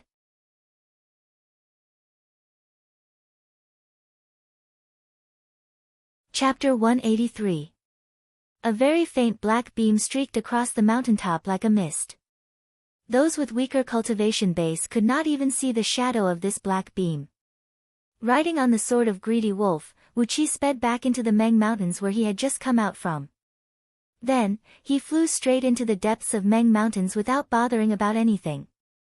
7 dazzling beams, each measuring 30 to 50 feet long, followed behind Wu Qi in an arrogant manner, looking like the rainbow after the rain. Their speed was slightly faster than Wu Qi's, and they were getting closer to Wu Qi at all times. However, it seemed like it would take them more than 20 hours of long-distance flight to catch up with Wu Qi. The reason was that Wu Qi's flying speed was just a tiny bit slower than them, an insignificant tiny bit.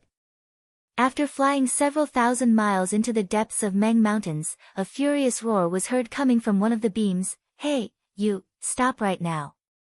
How did you get your hands on the heavenly star positioning disc? If you don't tell me the truth, I'll spare your puny life." Without turning his head back, Wu Qi cried out sternly, "Bullshit. Spare my puny life? Thank you, but no need. As long as your Lord Wu Qi is not willing to give me my life, no one can take it away from me." Just like Ling Wujiu and the other 4 idiots, they failed to kill me, but were severely wounded by a group of demon beasts. Now, they have become the lucky ones. Laughing strangely, Wu Qi cried out again, "You bastards, stop chasing me. You can't catch up with me. Ha ha ha, Meng Mountains are filled with powerful demon beasts. They have no interest in me, a puny Xiantian Taoist, but they are very interested in the flesh and blood of Jin Dan human immortals. You are just a dish delivered to my doorstep. You better stop chasing me." Wu Qi told the cultivators behind him not to give chase. However, would the 7 human immortals from Heavenly Spirit sect, Jin Dan, give up? After Yan Dan brutally killed more than a dozen Jin Dan elders, the Heavenly Spirit sect was exasperated and sent out 5 Jin Dan elders to kill Wu Qi, the culprit. As a result, the 5 Jin Dan elders did not receive any news for a few months. That was why the 7 of them were sent out as reinforcements. He had waited in Green Sun City for a few months, but Ling Wujiu and the others did not return. Instead, he saw Wu Qi carrying the heavenly star positioning plate and showing off his prowess. If they did not catch up with Wu Qi and interrogate him about what had happened, how could these 7 human immortals of Jin Dan sect let him go? He had to catch up with Wu Qi and tear him to pieces. Then, he would use a secret technique to interrogate his soul and ask him what had happened. Ling Wujiu and the others were severely wounded by the demon beasts. That was the reason why Wu Qi was able to take advantage of them. It sounded very reasonable, but these 7 immortals were not willing to believe it. 5 Jin Dan elders were not 5 ordinary disciples. The loss they suffered was too great. No matter whether what Wu Qi said was true or not, they had to capture him alive. Otherwise, they would not be able to explain themselves when they returned. Of course, the temptation of the heavenly star positioning plate was too great. It was the cornerstone treasure of Heavenly Spirit sect, and it had always been held in the hands of Ling Wujiu. Even the current sect leader could not lay his hands on it. If Ling Wujiu was really dead, the heavenly star positioning plate would belong to whoever snatched it back. Amidst one of the bright beams, the hoarse voice of an old lady echoed out abruptly, "Junior brothers, let's catch up and avenge senior brother Ling. The most important thing is to seize back the cornerstone treasure of our sect. As I am the oldest among all the disciples, I will keep the heavenly star positioning plate for the time being." Right after the old lady's voice faded, a cold snort was heard coming from the other 6 bright beams at the same time. Abruptly, the few bright beams sped up a little, chasing after Wu Qi with a faint blood-red hue. After hearing the old lady's words, these people actually exercised a mystic technique and burned their blood essence, using the most damaging method to control the talisman treasures under their feet, chasing after Wu Qi at the fastest speed. The old lady snorted coldly in anger. Hastily, she too sprayed out a mouthful of blood essence onto the talisman treasures under her feet, and increased the speed of the bright beam. Wu Qi kept running crazily, purposely looking for the direction of those barren hills and unruly rivers.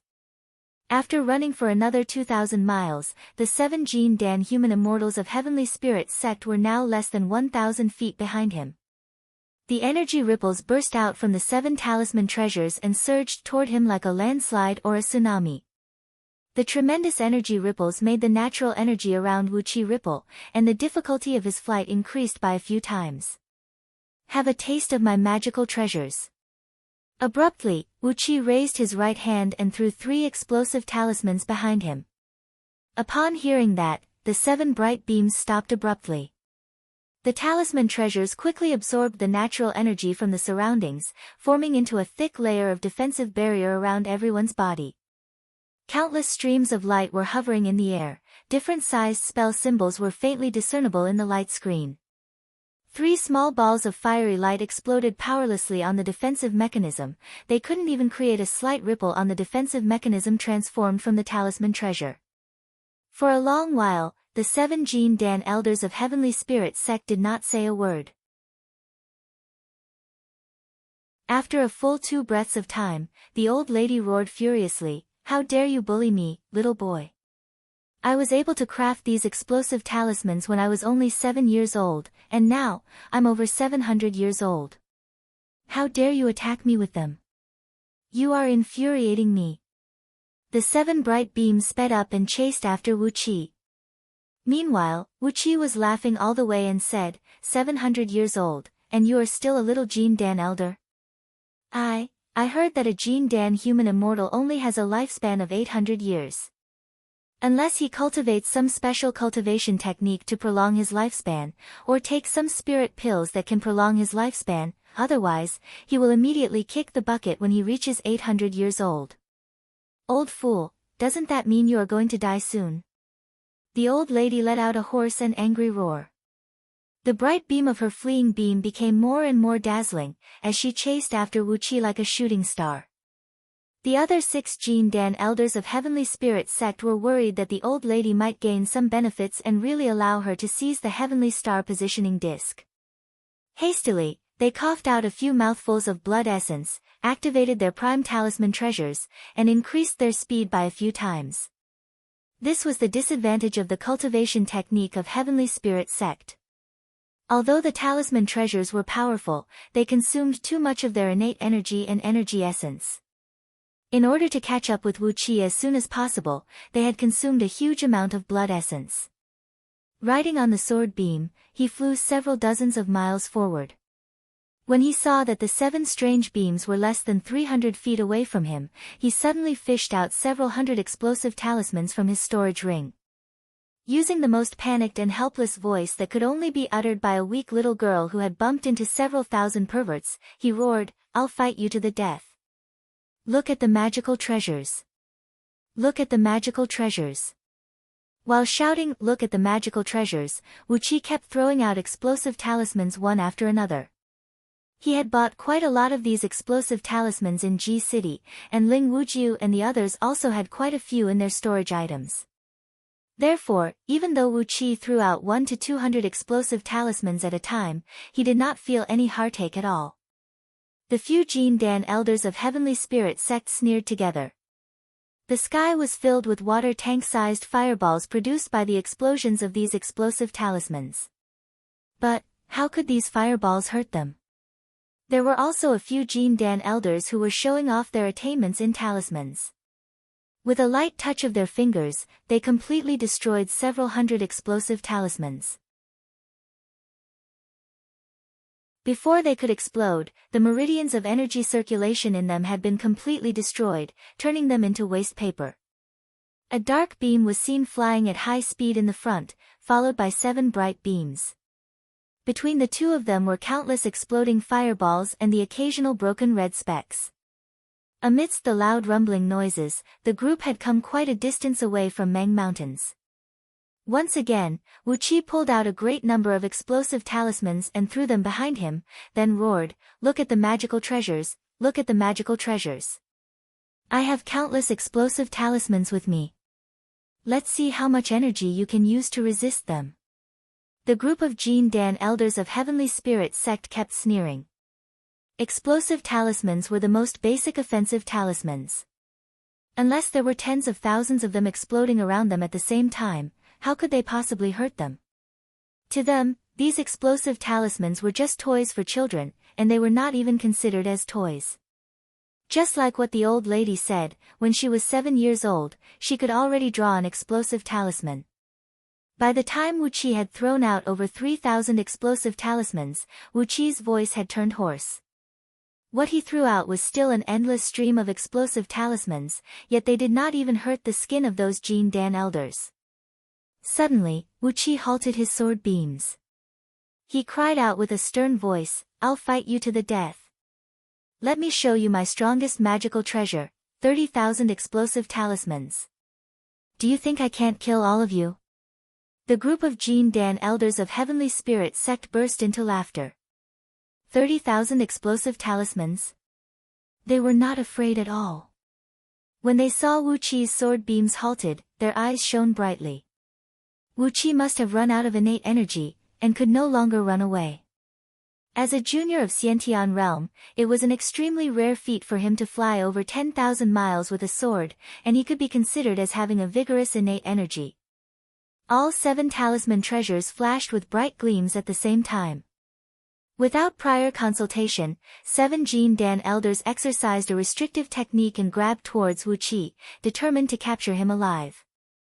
Not only did they not take any precaution, they even put 99% of their attention on their fellow disciples. They wanted to capture Wu Qi alive, and at the same time, they had to make sure that no one could capture Wu Qi alive. Therefore, they did not pay any attention to Wu Qi's little trick. Soundlessly, the cold electric mirror emerged behind Wu Qi's back, and several hundred tiny electric arcs tore the void apart soundlessly. Amidst a faint gleam, the gold coin shot up into the sky, shooting out from the eye of the coin and piercing towards the talisman treasures beneath their feet, weakening the connection between their divine sense and talisman treasures.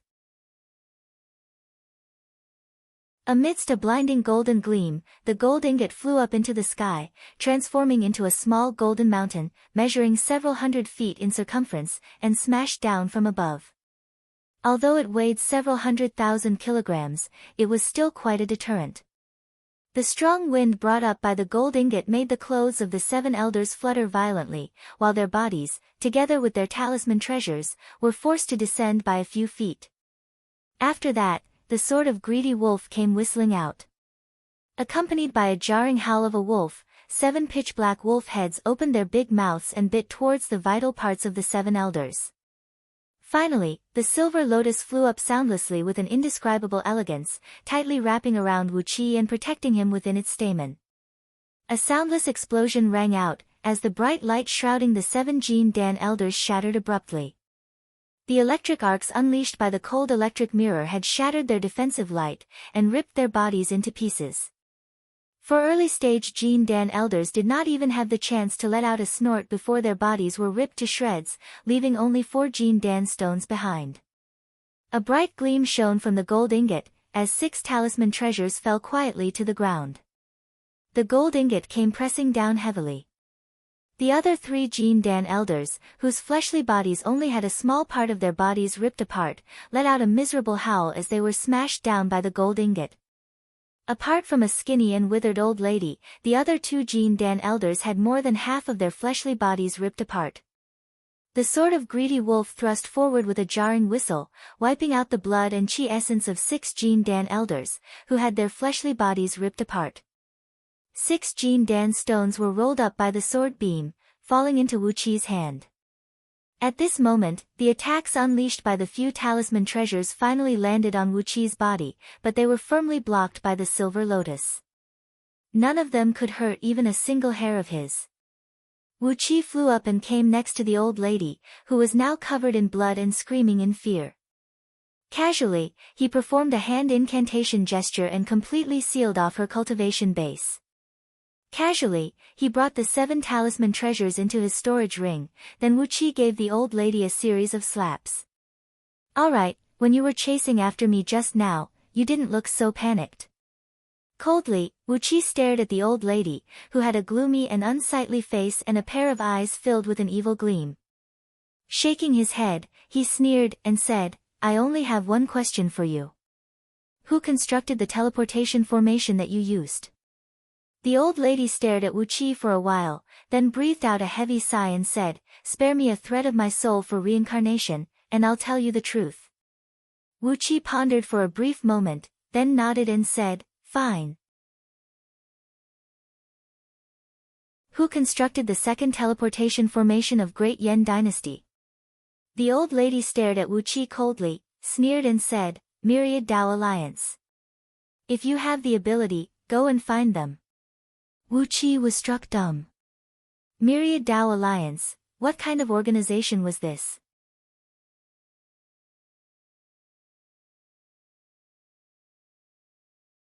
Chapter 184. After tidying up the belongings of 7 Jin Dan human immortals, emptying 7 storage rings and hanging them around his neck, Wu Qi flew out of Meng Mountains on his flying sword, heading to Green Sun City to meet up with Lu Qingfeng. Green Sun City had been completely wiped out, and a new grand city would be built here. In the future, it would be the capital city of Tai Clan's Yuanyang Kingdom. According to the agreement made by the 3 kingdoms, the Lu Kingdom and Lishan Kingdom would bear 70% of the cost of building the new city. Wu Qi helped Lu Qingfeng with some affairs for a few days, and when everything was settled, the company took a detour to the capital city of Lu Kingdom, returning to Great Yan Dynasty with the teleportation formation there. At this point in time, Great Yan Dynasty had begun to use the spatial breaching spirit gold in the teleportation formations of various vassal kingdoms. When Wu Qi and his company returned to Ji City, the amount of natural energy consumed by the teleportation formation had been reduced by 100 times. As a result, the teleportation formation, which consisted of several thousand people, did not need to replace any energy stones. When they walked out from the teleportation formation located in the southwestern barbican of the Imperial Palace of Ji City, a heavy snow was falling from the sky. The snowflakes kept falling onto Wu Qi's body and head, and the cool snowflakes made Wu Qi's spirit feel refreshed. He took a deep breath and breathed out a mouthful of baiqi, sending it flying far away. While he was inhaling and exhaling, Wu Qi quickly ran his eyes over those Jin Dan human immortals who were on duty in the barbican. Just as he expected, when these Jin Dan human immortals saw Lu Qingfeng and his company, their expressions turned normal. But, when a few of them saw Wu Qi, their faces turned stiff abruptly. Some of them even tried to suppress their emotions, but still, Wu Qi could clearly sense the killing intent in their hearts. According to the old lady from Heavenly Spirit Sect, who was captured alive and interrogated by Wu Qi, these Jin Dan human immortals should be the people from Myriad Dao Alliance of Great Yan Dynasty. They should know that Heavenly Spirit Sect had sent Elder Jin Dan to hunt down Wu Qi. Therefore, when they saw Wu Qi return to Ji City safe and sound, they were so surprised, and revealed a murderous intent toward Wu Qi. Myriad Dao Alliance was a loose alliance formed by the strongest group of cultivators from 13 immortal Dao sects of Great Yan Dynasty. Putting aside the Heaven-Breaking Sword sect, which was established only 600 years ago, a few of the 13 immortal sects of Great Yan Dynasty were established since the founding of Great Yan Dynasty. Over 2,000 years was more than enough for these sects to cultivate a large number of Earth immortals of nascent soul realm. According to the law of Great Yan Dynasty, when a new Earth immortal of nascent soul realm was born in any sect, he or she would have to leave his or her original sect and join the Cloud Swallow Pavilion of Great Yan Dynasty, becoming a sinecure of the Imperial Clan of Great Yan Dynasty. According to the way Great Yan Dynasty strictly controlled the immortal sects, among these Earth immortals, 60% of them had the bloodline of Great Yan Dynasty's Imperial Clan. Therefore, they were easy to control. Meanwhile, among the other 40%, over 20% came from the clans of Jing Ku, Qin Wuyang, Gao Jianli, and some other influential ministers. Their loyalty was beyond doubt. However, there were still nearly 20% of Earth immortals who did not belong to the Imperial Clan, nor did they come from influential clans. Just like Nie Yaonu, her childhood sweetheart and first love who died inexplicably, these Earth immortals were born as commoners.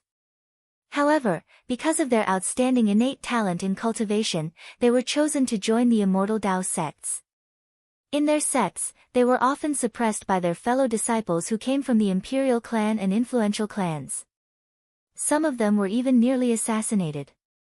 After going through untold hardships and attaining the cultivation base of Earth immortals, these people were all men with unswerving willpower and outstanding innate talent. It was imaginable how difficult it was for Great Yan Dynasty to completely control these people. Although these people had left their own sects, there were always disciples who had a close relationship with them. How could Great Yan Dynasty possibly take away the relationship of a master and a disciple? These Earth immortals who were discontented with Great Yan Dynasty had banded together and formed a semi-public alliance of cultivators, the Myriad Dao Alliance. Generally speaking, the higher-ups of Great Yan Dynasty, including Yan Dan, were happy to see the existence of the Myriad Dao Alliance. In many ways, this loose alliance had played a positive role for Great Yen Dynasty. However, there was always a shadow under the bright sunlight. No one knew what those Earth Immortals in the Myriad Tao Alliance were thinking. The second set of teleportation formations that densely covered all vassal kingdoms of Great Yen Dynasty was secretly constructed by some powerful, influential, and powerful Earth Immortals from the Myriad Tao Alliance. Yen Dan and the others knew about the existence of this second set of teleportation formations, but they had no way of controlling it. These teleportation formations were located in remote and desolate places outside all the major cities of Great Yen Dynasty, and their locations would change from time to time. Even with the all-pervasive methods of Scouting Office, Swallow, and many other secret organizations, they still could not find out the operation method of this teleportation formation system. All Earth Immortals of nascent soul realm possessed the ability to search one's soul. Therefore, it was impossible for them to find out the truth even if they sent some undercover agents. When Wu Qi stepped forward and annihilated Wei Merchant, he had destroyed a major source of wealth for Heavenly Spirit Sect. Not only had he offended the current sect leader and many elders of Heavenly Spirit Sect, he had also angered some Earth Immortals from Heavenly Spirit Sect. Furthermore, among the 13 Jin Dan sect elders who were killed, 2 of them were the direct bloodline descendants of some Earth Immortals who stayed in Heavenly Spirit Sect. As a result, this gruesome debt of blood was placed on Wu Qi's head. Faced with the confession of the old lady, Wu Qi could only raise his head and look into the sky. The heaven was speechless. There was no rumbling thunder in winter or snowfall in June, and no one was crying out for Wu Qi. Yen Dan had forcefully pushed the credit of annihilating Wei Merchant onto Wu Qi's head. Therefore, he had no choice but to take the blame, even if he did not want to. After all, those Earth Immortals of Myriad Tao Alliance did not have the confidence to challenge the entire Great Yen Dynasty represented by Yen Dan. But, strangling Wu Qi to death was just like playing a game. That was the reason why Ling Wujiu and 5 other Jin Dan sect human immortals went after Wu Qi with their sect guarding treasure. As a result, the teleportation formation of Myriad Tao Alliance was open to them, and that was the reason why Wu Qi was besieged by Jin Dan sect human immortals in the depth of Meng Mountains. If not for the fact that Wu Qi had countless trump cards, he would have long been crushed into ashes. Looking at the few Jin Dan sect human immortals who had an unsightly expression on their faces, Wu Qi's mind was filled with all sorts of thoughts. After a long while, Wu Qi suddenly screamed, "I demand an audience with His Majesty. I demand an audience with His Majesty. Your humble servant, Wu Qi, Marquis Tianyun, requests an audience with His Majesty." Wu Qi roared at the top of his voice. With his current cultivation base, the rolling sound waves spread across the entire imperial palace in an instant, shaking the walls of the Barbican and sending the thick layer of snow on the ground flying far away. Chaos ensued everywhere. From the top of the city wall, the watchtowers, and the turrets, countless powerful bows and crossbows were aimed at Wu Qi, while several dozens of Jin Dan imperial guards flew up into the sky on their flying swords. One of them, a peak-level imperial guard of Jin Dan sect, clad in the uniform of an imperial eunuch, snapped sternly, "How dare you? Do you know where this place is? Is it a place where you can shout and shout?" On the other side, another imperial guard of Jin Dan sect pointed his finger at Wu Qi and roared furiously, "Somebody, arrest this lawless Marquis Tianyun, who dares to disturb His Majesty. According to the law of Great Yen, he will be beaten 300 times with a stick." What a bastard! How dare a mere Marquis Tianyun act so presumptuously in the imperial palace? Wu Qi gave the 2 eunuchs a glare. Then, he mustered all his energy, and under the panicked gazes of Lu Qingfeng and the others, he roared out word by word, "Daqin Iron Armor, Ing Zheng, Daqin Army's Grand Marshal, Wuan, Wang Baiqi, Daqin's Chief Minister, Su Fu, Daqin's Prime Minister, Li Si, Daqin's Generals, Wang Jian, Li Xian." The 2 Jin Dan sect eunuchs who were flying on their flying swords became more and more furious, and at the same time, more panicked. They pointed their fingers at Wu Qi and roared furiously, How presumptuous! You, what kind of nonsense are you talking about? Marquis Tianyun, are you out of your mind, or have you lost your mind? Somebody, bring Marquis Tianyun down. Bring him down.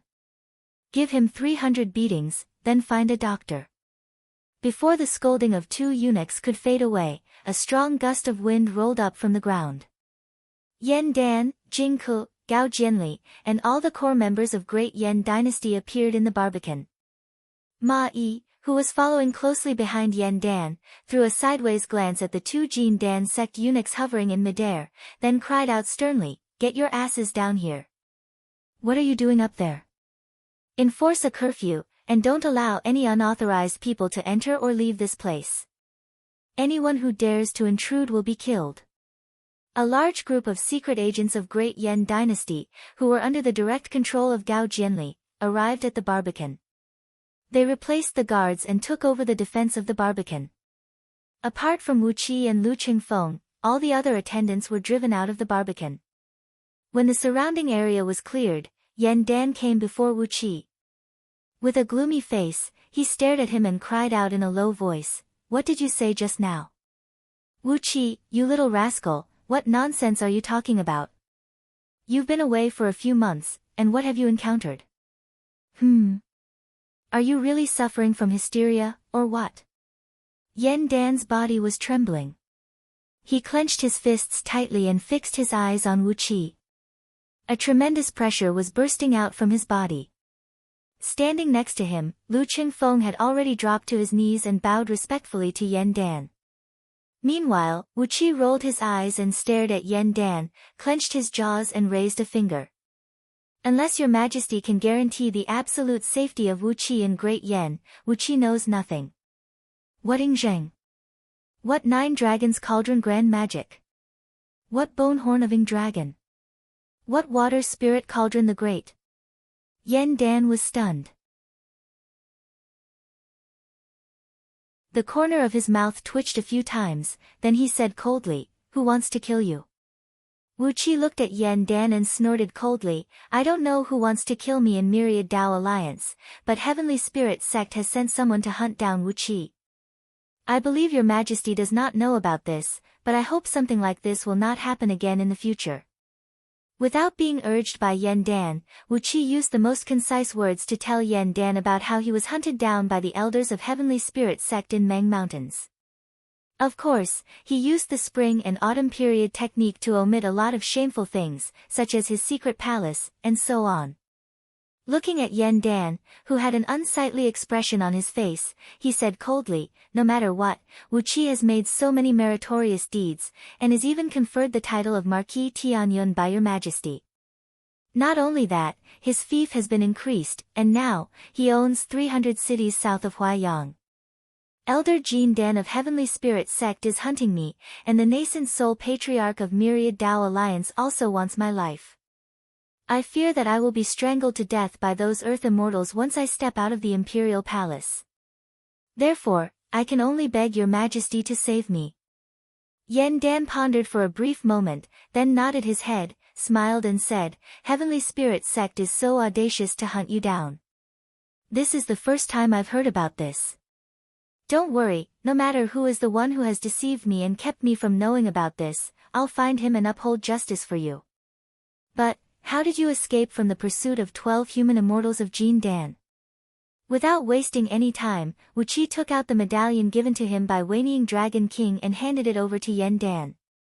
Sure enough, Yan Dan could recognize this medallion.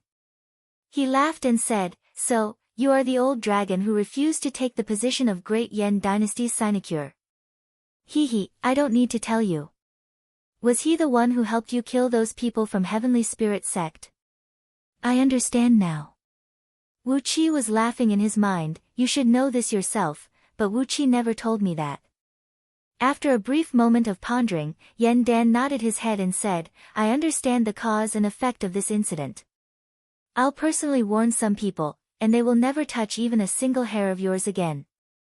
Now, let's talk about that Ing Sheng." Yan Dan fixed his eyes on Wu Qi, while Jing Ke, Gao Jianli, and a few others strode up to him. Like a pack of ferocious wild cats, they surrounded Wu Qi, the little mouse. The eyes of these few core members of Great Yen Dynasty were glowing green, and they were emanating an abnormal and bizarre aura. Not daring to waste any more time, Wu Qi hastily told them the cause and effect of the incident. Of course, he still omitted most of the truth with the style of the spring and autumn period, but only highlighted how he had racked his brains, using the conflict between Qin army and Wanying Dragon King to kill a great number of Qin soldiers and severely injuring Zheng. Yan Dan stared blankly at Wu Qi, then asked hurriedly, "Did you really severely injuring Zheng? And even wiped out his army of over 100,000 soldiers?" Wu Qi kept nodding his head, hastily swearing a few vicious oaths, then said with a little shyness, "Everything is true. It's just that I didn't contribute much in this incident, as it was all Wanying Dragon King's effort. TSK, over 1 million aquatic demons from Longyuan River have been killed or wounded. What a miserable fate." Yan Dan let out a wild laugh. He reached out his hand and forcefully poked Wu Qi's chest, laughed out loud and said, "Announce the decree, Wu Qi will be promoted to the title of Duke of Tianyun. Announce the decree, whoever kills 10,000 soldiers of Qin army will be conferred the title of Marquis, and whoever kills 100,000 soldiers of Qin army will be conferred the title of Duke. Those who severely injure the emperor and his ministers of Qin army, and those who kill the famous generals and ministers of Qin army will be rewarded handsomely." Wu Qi immediately stuck out his chest. He was conferred the title of Duke just like that. You're tuning in to the Blissful Bookshelf YouTube channel. We're so grateful for your support, and don't forget to subscribe to join us on this incredible journey through captivating stories. Your generosity through donations truly makes a world of difference, as it's the primary source of revenue that allows me to expand and enhance this channel for you. Thank you from the bottom of my heart for being a part of this adventure.